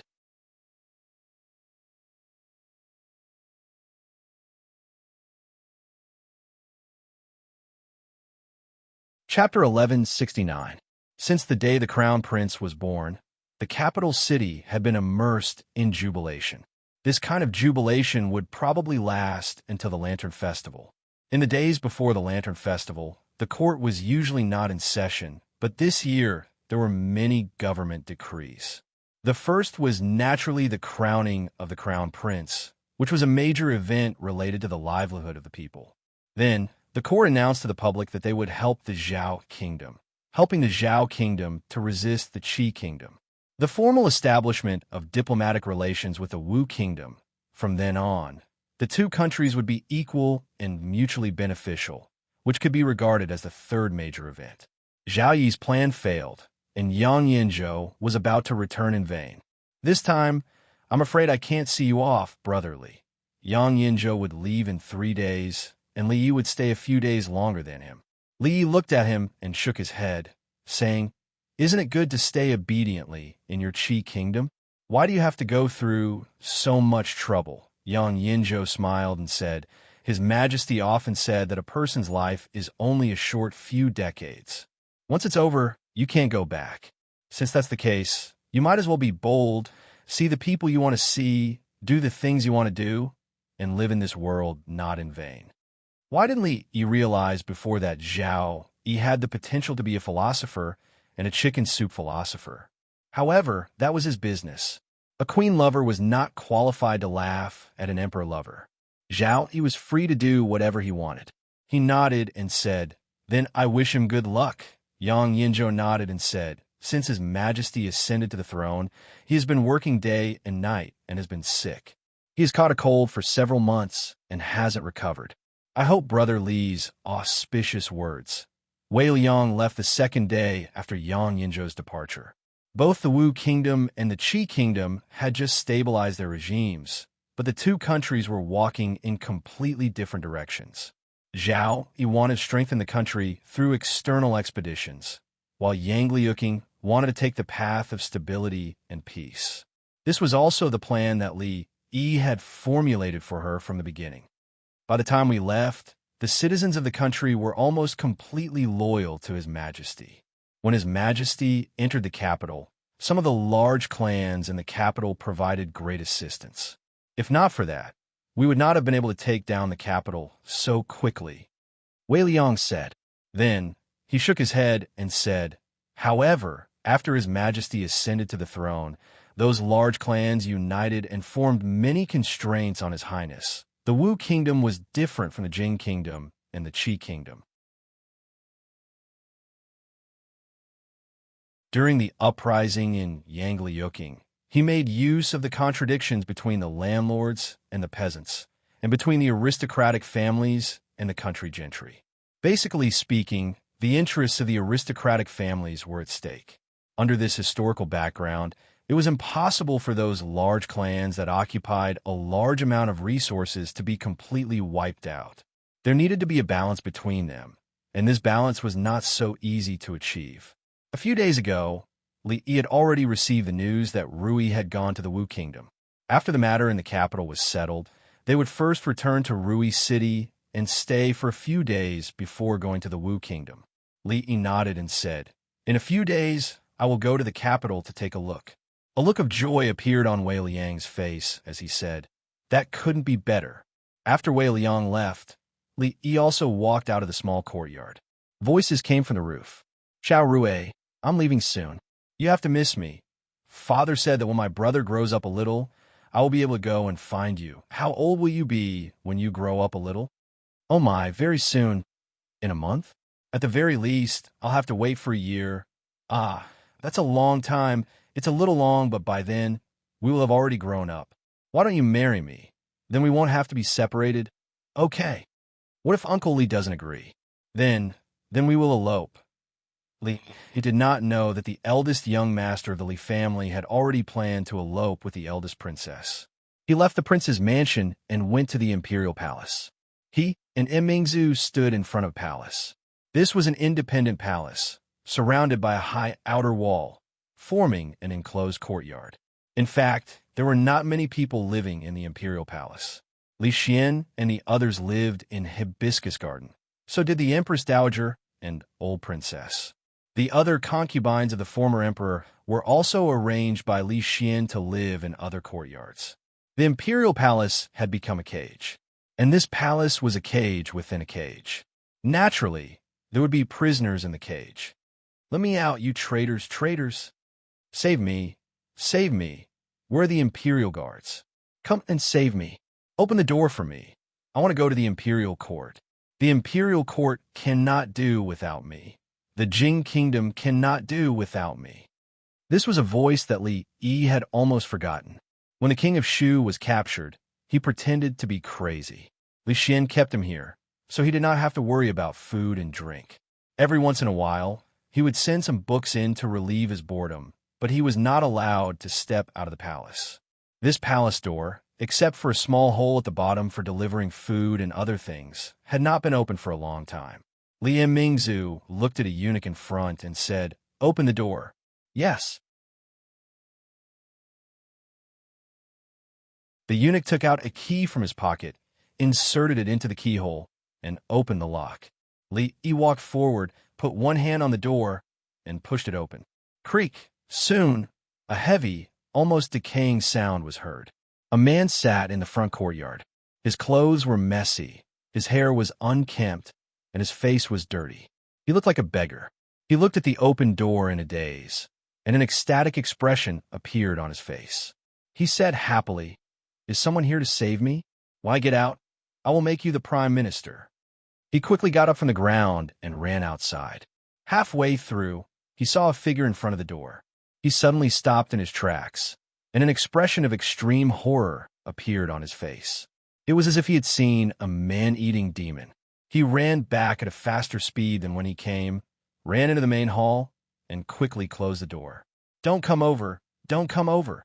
An extremely terrified voice came from inside the palace door. Li Yi did not force his way in, although it was very easy for him. He stood at the door for a moment, put a jar of wine in front of the door, and left with him Mingzhu. After an unknown period of time, the palace door slowly opened. The king of Shu leaned against the door and picked up the jar of wine. After a moment of shock, he pulled out the cork and gulped it down. The wine poured down his neck. He looked up and laughed, but tears came out of his eyes. He suddenly smashed the wine jar and shouted, "I want to see Li Xian." The king of Shu no longer clamored to be the emperor. He walked out of the prison-like palace and entered a mausoleum. In that mausoleum, he was no longer restricted. It was a royal cemetery. After noble concubine Shui hanged herself, Li Xian specially allowed her to be buried there. Except for the empress, the concubines, and the especially favored concubines, all the concubines of the past emperors were buried there. And Li Yi was in the real imperial mausoleum. He brought a large jar of wine, a few dishes, and a bowl of white fungus and lotus seed soup. The temperature of the white fungus and lotus seed soup was a little too high, and the white fungus was boiled apart, which affected the taste. With Li Yi's cooking skills, he should not have made such a mistake. However, the first meal that the former emperor treated him to was this taste. Changda stood behind him, slightly absent-minded. Opposite Li Yi, there was a set of bowls and chopsticks, but no one was sitting there. He smiled and said, "Your Majesty, I hope you don't mind that I brought food and wine to see you after such a long time." He opened the jar of wine and poured half of it on the ground. "The Jing kingdom is getting better and better, and this is all thanks to you. Li Xian doesn't want to be the emperor, and I can't force him. I may not be able to do what I promised you in the past. Also, I admit that you are very wise, but you really gave birth to a silly son. But your daughters are all very good." Li Yi muttered to himself as he continued to drink. Before he knew it, he had finished the remaining half of the jar of wine. He was drunk and leaned on the table, murmuring, "Usually, no one dares to bring wine here. This time, you can drink to your heart's content. In the future, I will try to visit you once a year. Don't kick me in my sleep again."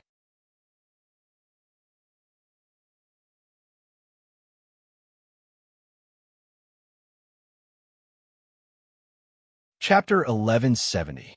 After the Upper Yuan dynasty, there was no festive atmosphere in the capital. Everything remained the same. Many things happened at the beginning of the year, such as the birth of the crown prince, the establishment of diplomatic relations between Jing and Wu, and the resistance against Qi to A Zhao. This should be the most eventful beginning of the year for the Jing kingdom in recent years. The cold of spring had not passed, and the sky had just brightened. There were already many vendors who had woken up early on the streets of the capital. The vendor who sold breakfast exhaled and rubbed his hands vigorously. He said, The business is still good during the new year. One day is equivalent to half a month's business. It would be great if the new year was celebrated every day. The butcher who was 10 feet away mocked him. Then why do you have a stall? Go home and hug your wife while dreaming. Every day is the new year. Give me 2 steamed buns and a bowl of porridge. A man who had woken up early for work turned his head to look at the butcher and said, "Don't forget to leave 2 caddies of lean meat stuffing for me today. I'll make dumplings at home tonight." The butcher waved his hand and said, "I didn't forget to make dumplings on the 1st and 15th day of the new year. This strange rule of yours hasn't changed in the past few years." The man smiled and said, "We were poor a few years ago. Now we have to eat back all the money we owe." The butcher said while cutting the meat, "Then you should eat meat every day." The man took a bite of the bun and said vaguely, "If the people in the capital ate meat every day, the happiest person would be you." Butchers, it was really hard to do business in the past few years. There were wars every day, and the people didn't have much money left. We couldn't even sell the steamed buns. The vendor who sold breakfast added. The man drank a mouthful of porridge and said coldly, "It's all because of that mother of asterisk King Chi Kingdom. Why can't they know their place? In the past, they teamed up with the Zhao Kingdom to fight us, and now they're fighting the Zhao Kingdom. They even beat their own people." Butcher Zheng chopped the meat and said, "It's all thanks to His Highness Jiang of Silla's heavenly punishment. Otherwise, I'm afraid we'd still be bullied. Sai, I heard that His Highness returned to the capital a few days ago. I wonder if he'll leave this time. With His Highness not in the capital, there hasn't been a big event in the capital for years. Let's go." The man finished his breakfast and left behind a few copper coins. He wiped his mouth and said, 2 days ago, when I passed by the gate of the Jiang of Silla's manor, the main gate of the manor was already closed. His Highness has probably already left Jingdo. There are still so many playboys in the capital." Zheng Tufu sighed and murmured, "Why did His Highness leave?" In Hibiscus Garden, Li Xian held his son in his arms and swayed left and right. He also sighed and said, "They leave just like that every time." 3 small figures ran over from afar. In the front was a little girl about 5 or 6 years old. She hugged his arm and said, Father, I want to learn martial arts." Li Xian nodded and said, Learn. As long as your mother agrees, Imperial Father will also agree." Mother has agreed.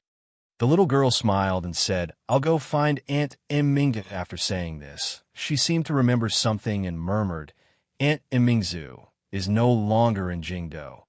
Then I'll go find little Aunt." "Oh, little Aunt eloped with the prince consort." Li Xian looked at her in surprise and said, "Eloped? Who taught you that?"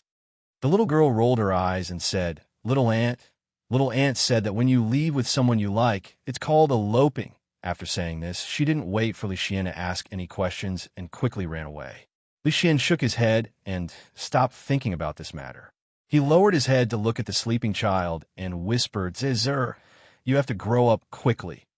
In another part of Hibiscus Garden, 2 young girls walked hand in hand on the grass, chatting about something with smiles on their faces. Li Han held the kite string and followed behind the 2 of them. The corners of his mouth couldn't help but curl up. However, when he thought of something, the corners of his mouth couldn't help but curl up and turn into a bitter smile. In the military academy, a group of young people wearing thin clothes were swimming in the mud. Old General Shui stood at the side, holding a long whip in his hand and waving it from time to time. He then passed the whip to Old General Ma beside him. In a restaurant in Jingdo, Tsang Shichen, Lu Daiyou, and Lu Yi sat by the window. In another corner of the restaurant, a white-haired middle-aged man was drinking by himself. Beside him, a tall and sturdy man was making the woman singing in the restaurant giggle. In a shop not far from the restaurant, a fat man with bruises on his face pointed at a few workers and said unhappily, "In the future, treat the customers like they are your wives and coax them." How do you coax your wives at home? How do you coax customers here? In a royal cemetery outside the city, a bearded young man waved a hoe and painstakingly cleared the weeds around a lone grave. In the Zhao Kingdom. 3 days ago, the imperial city of the Zhao Kingdom had been besieged by the army of the Qi Kingdom. 10 miles away from the imperial city, Tents were erected one after another. Although it was nighttime, the tents were still brightly lit. Soldiers patrolled the area from time to time. The commander's tent, in the center of the tents, was completely dark. Coughing sounds could be heard from a small, inconspicuous tent. In front of Zhao, it was a map. A city was drawn on the map. He had already circled a few of the city gates in red. A general looked at him and said worriedly, "Your Majesty, Lord Yang has sent news that reinforcements from the Jing Kingdom will arrive in half a month." Zhao, he opened his mouth, but no sound came out. His coughing became even more intense. Someone looked at him and couldn't help but say, "Your Majesty, it's getting late. You'd better get some rest. We'll discuss this matter tomorrow." Zhao, he covered his mouth and coughed for a while. Then, his breathing gradually calmed down. He clenched his fist and waved his hand. In a slightly hoarse voice, he said, "Pass down my order. Tomorrow, we attack the city." "Yes, Your Majesty." Several generals in the tent shouted and half knelt on the ground at the same time.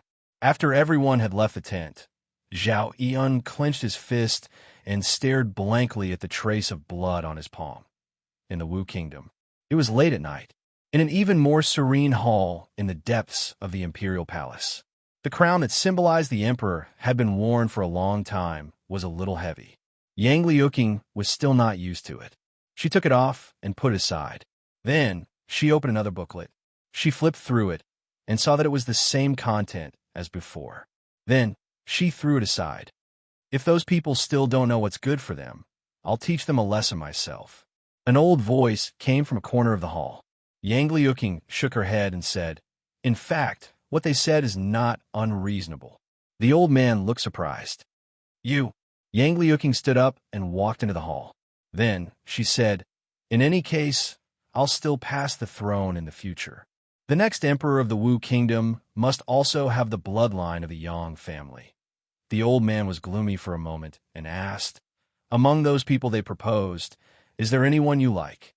Yang Liuqing shook her head. The old man lowered his head and seemed to be thinking about something. A figure appeared in his mind with a slightly angry expression. "Bastard, you were so active at that time. Where have you gone now? This dress is very nice." A voice suddenly rang out in the hall. Yang Wanli's hair stood on end. He suddenly looked in a certain direction. The next moment, he breathed a sigh of relief. Then, the expression on his face became even more shocked. You've broken through." Yang Liuqing's face lit up. She hurried over and said, "Master."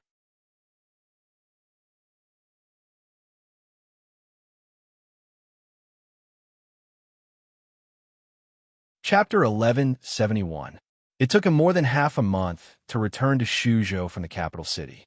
Mainly in consideration of the two old ladies' health, Li Yi deliberately slowed down. He would rather take a long detour than take the dangerous mountain path. It was just after the Lantern Festival when he left. When he arrived in Shuzhou, it was almost April. Rui, Li Mu, and Li Jin accompanied the two old ladies. Shanning would not leave this time. Yongning was naturally happy. Li Duan was also very happy because Shanning spoiled him the most. His closeness to Shanning must have been established since she took care of him when he was a child. Whether it was the capital city or other places, he always felt very depressed. As for Shu Prefecture and Rui City, they stood among the rolling mountains. Looking into the distance, they felt that every breath of air they breathed was free. He began to understand Li Xian a little. In addition to being more shameless than him, Li Xian also longed for freedom more than him. In April, the mountains were already covered with lush greenery. Li Yi stood at the peak and looked down. Amidst the lush greenery of the mountain, there were light-colored ribbons that stretched far into the distance. It was a wide cement road that connected all the mountains. It was also the most important mountain path in the fringe lands. "What are you thinking about, my husband?" A soft voice came from behind him. Li Yi turned around and saw Rui standing there. He had an illusion that Rui seemed to be standing there the whole time. Whether he was in Qing, in Prefecture, the capital city, the Qi Kingdom, or the Wu Kingdom, it seemed that there was always a figure standing behind him. He could see her as soon as he turned around. Lying on the grass, Li put his hands behind his head and said, I had a dream last night. I dreamed that one day when I woke up, I was in another place, sitting beside him. Rui bent her legs and asked, what kind of place was it? Li thought for a moment and said, a very large library, surrounded by bookshelves. The bookshelves were filled with books that could not be finished in a lifetime. When I woke up, you, Rui, and Xiao Huan were not beside me. It was as if I was a person from another world, and everything here was just a dream. In fact, Li often had such a dream. He often woke up in the middle of the night and couldn't sleep anymore. Putting her hand on his head, Rui gently pressed it and said, you must be too tired, my husband. I have been here the whole time. Li held her hand and said, what if I really came from another world? Looking down at him, Rui said, my husband came from another world. Actually, I have something that I have been hiding from you. She took a deep breath as if she had made a big decision. Looking at Li, she said seriously, actually, I am a fairy from heaven. I accidentally fell into the mortal world and lost my mana. Li was startled. After staring at her for a long time, he suddenly sat up and pushed her down on the grass. Smiling, he said, is that so? My wife is a fairy. Then I want to see how a fairy from heaven is different from a woman in the mortal world. Rui was a grandmaster. Li couldn't beat her, but when he teased her, she was just a weak woman. This was different from Rui. After a while, her breathing became a little rapid. She moved away from Li's hand and said hurriedly, my husband, don't make trouble. Li rested his head on her lap and said, fortunately, I didn't run away the night Rui took me up the mountain. Otherwise, I wouldn't have been able to marry such a fairy wife.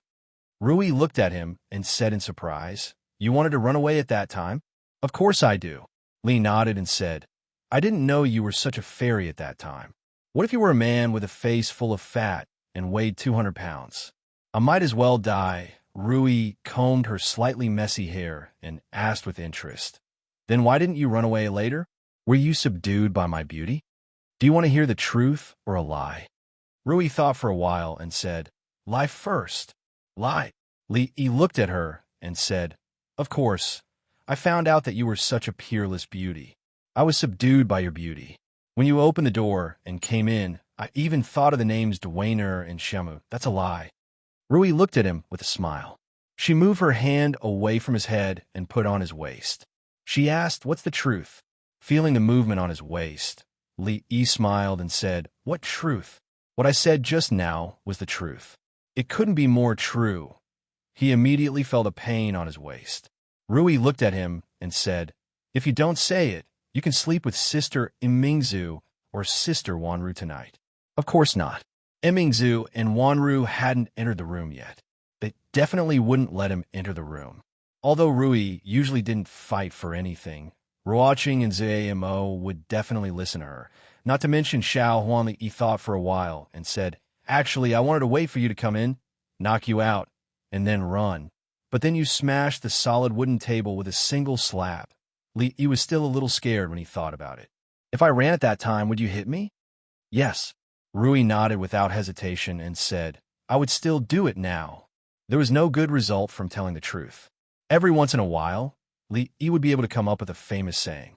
Women only wanted to listen to good things, regardless of whether they were true or not.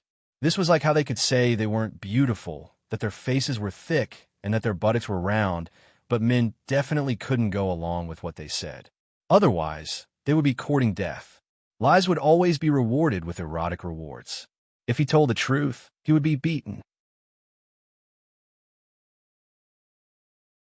Rui had been violent for so many years, and she began to learn Rui's gentleness. Rui had been gentle for so many years, and she began to learn Rui's violence. Li felt that he might have discovered a theorem. Between sisters, the theorem of gentleness never changes, or the theorem of violence never changes. Gentleness wouldn't disappear out of thin air, nor would it appear out of thin air. It could only be transferred from one sister to another, and the total amount would always remain the same. The same was true of violence. How to find the balance between them was a problem that he needed to study in depth in the next few years, decades, or even decades. He was also puzzled by another question. Why was it that when Rui was violent, not only did he not hate it, but he would feel a kind of pleasure in his heart? This might be a kind of self-comfort, out of a human sense of self-protection. After all, there were already 3 grandmasters in his family, Rui, and Minggu. In this life, no matter what, even if he became a grandmaster, he would not be able to make a comeback. If he couldn't change the reality, then he would change himself. If he couldn't resist, then he would enjoy it. As for why he liked this kind of Rui, it was because this kind of Rui was more real. This was not the awakening of his masochism. This was love. Li rubbed his buttocks, and Rui used his arm as a pillow. Suddenly, she said, "Husband, let's go to find Rui." Shuzhou, Jiang of Sila's mansion. Li Duan skipped into a room and soon ran out. He held a piece of paper in his hand, ran to 3rd Miss Chun, who had just walked into the yard, and said in panic, "Grandma, bad news, father and mother eloped."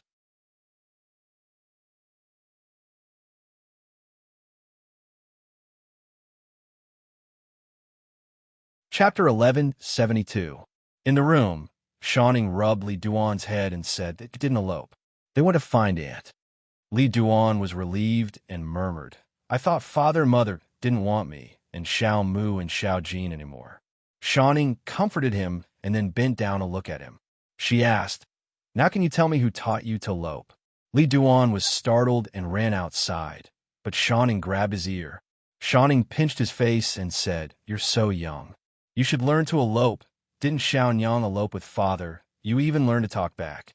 Is your butt itching again?" Li Duan covered his ears, and his heart sank. Xiaonyang changed. Xiaonyang was no longer the Xiaonyang who bought him candies. How did Xiaonyang change? It seemed that he couldn't tell Xiaonyang about eloping with Xiao Rui, but he could tell Xiao Mu. Xiao Mu was still young and didn't even know what eloping was. He didn't need to be afraid of others knowing, and he didn't need to keep it to himself. Shawning slapped Li Duan's but a few times and told him to study hard and practice martial arts. Then she went to another yard. Mingzu sat in the study and opened an envelope. Shuning walked in. Seeing that she was reading carefully, he stuck his head out to take a look. This letter was a spy from the imperial court.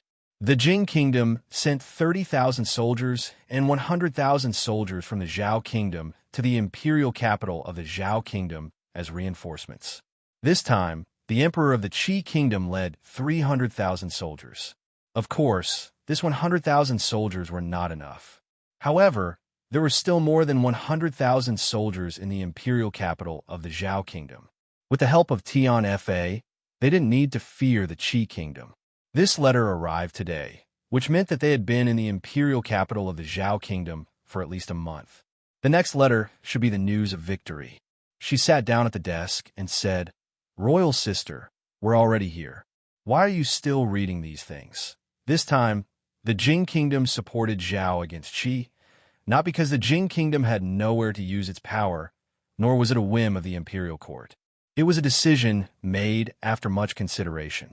This involved a series of political and interest factors, and to a large extent, it would change the structure of the countries in the next few decades. However, Shoning would not understand these things. She put down the letter and asked, "Aren't you teaching Yongning martial arts? Why is she here again?" Xiaomu pestered her to go play on the slide. Shoning took the letter and looked at it. She shook her head and said, "When will Xiao Rui come? It's more lively when there are more people. May of the 5th year of Jinghe." It was the end of spring and the beginning of summer, one of the most pleasant months of the year. In May, not only did the warm wind of early summer sweep across the land, but there was also a thunderous news. In the lotus garden of the Jing kingdom, when Li Xian woke up from his afternoon nap, he found several old generals standing in front of the palace with solemn expressions. In the Wu kingdom, the imperial court meeting had just ended. The officials walked out of the main hall, their faces still filled with disbelief. A month ago, the capital of the Zhao kingdom, Qiang, was conquered by the Qi kingdom. The civil and military officials in the imperial city, including the king of the Zhao kingdom, were all captured. The reinforcements, including the 30,000 elites of the Jing kingdom, were all captured, except for those who died in battle. It was said that the Qi kingdom's soldiers suffered great losses because of the heavenly punishment of the Jing kingdom during the battle. However, not long after the two armies started fighting, the sunny weather suddenly became overcast with dark clouds. Sand and pebbles flew everywhere, followed by heavy rain. The heavenly punishment lost its power, and the army of the Qi kingdom turned the tide in a short period of time, winning the Battle of Qiang. Thus, the Zhao kingdom was destroyed. In the Jing kingdom, the morning court meeting, which had not been held for many days, had lasted for several hours today. The army of the Jing kingdom, which had been invincible and had created many legends, had suffered a setback for the first time in these years. The soldiers and generals who were captured by the Qi kingdom were a problem that needed to be dealt with. The defeat of this battle was also very important. A civil official said with great regret, "This is an unfavorable time. If it weren't for the heavenly punishment, our army would have been defeated." T. Old General Shui did not care that this was the court meeting. He pointed at his nose and scolded, "Is the Jing kingdom's army only relying on heavenly punishment?" Old General Ma was so angry that his beard was trembling.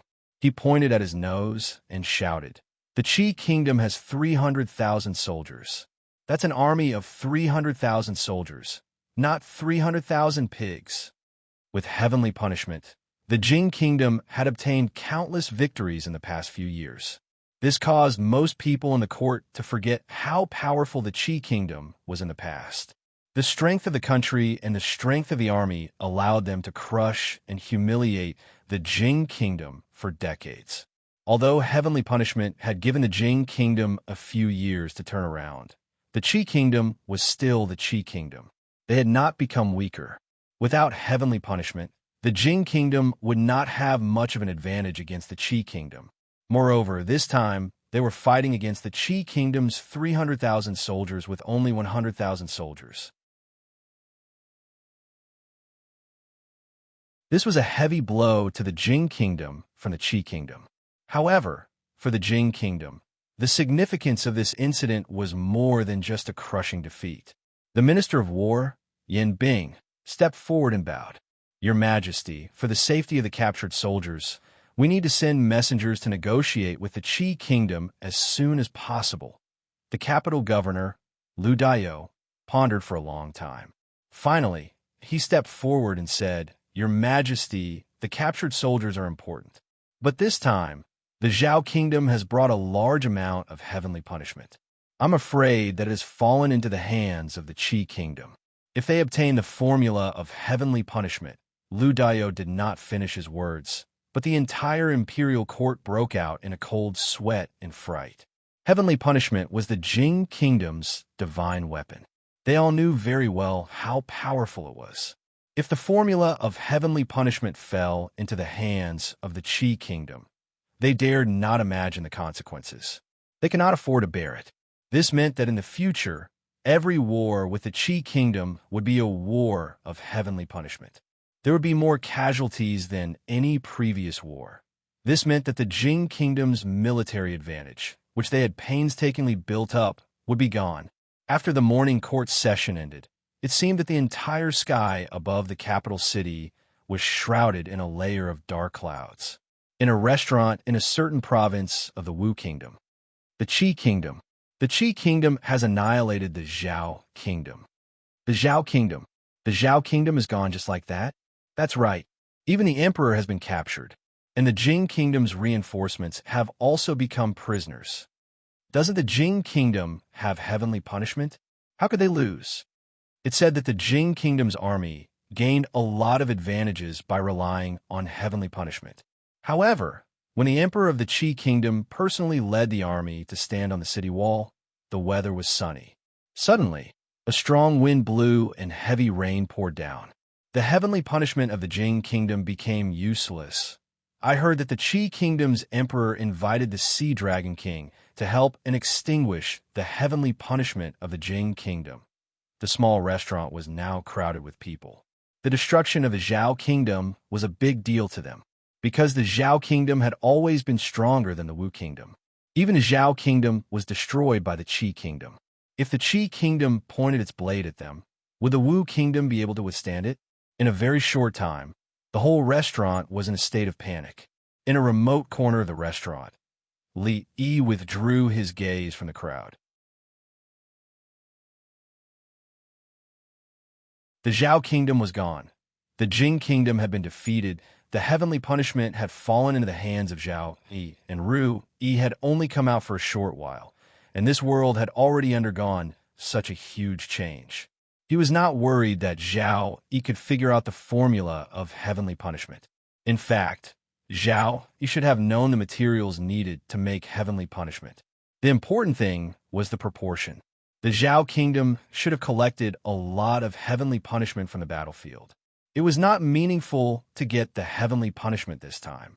He did not know how many heavenly punishments the Jing kingdom had brought this time.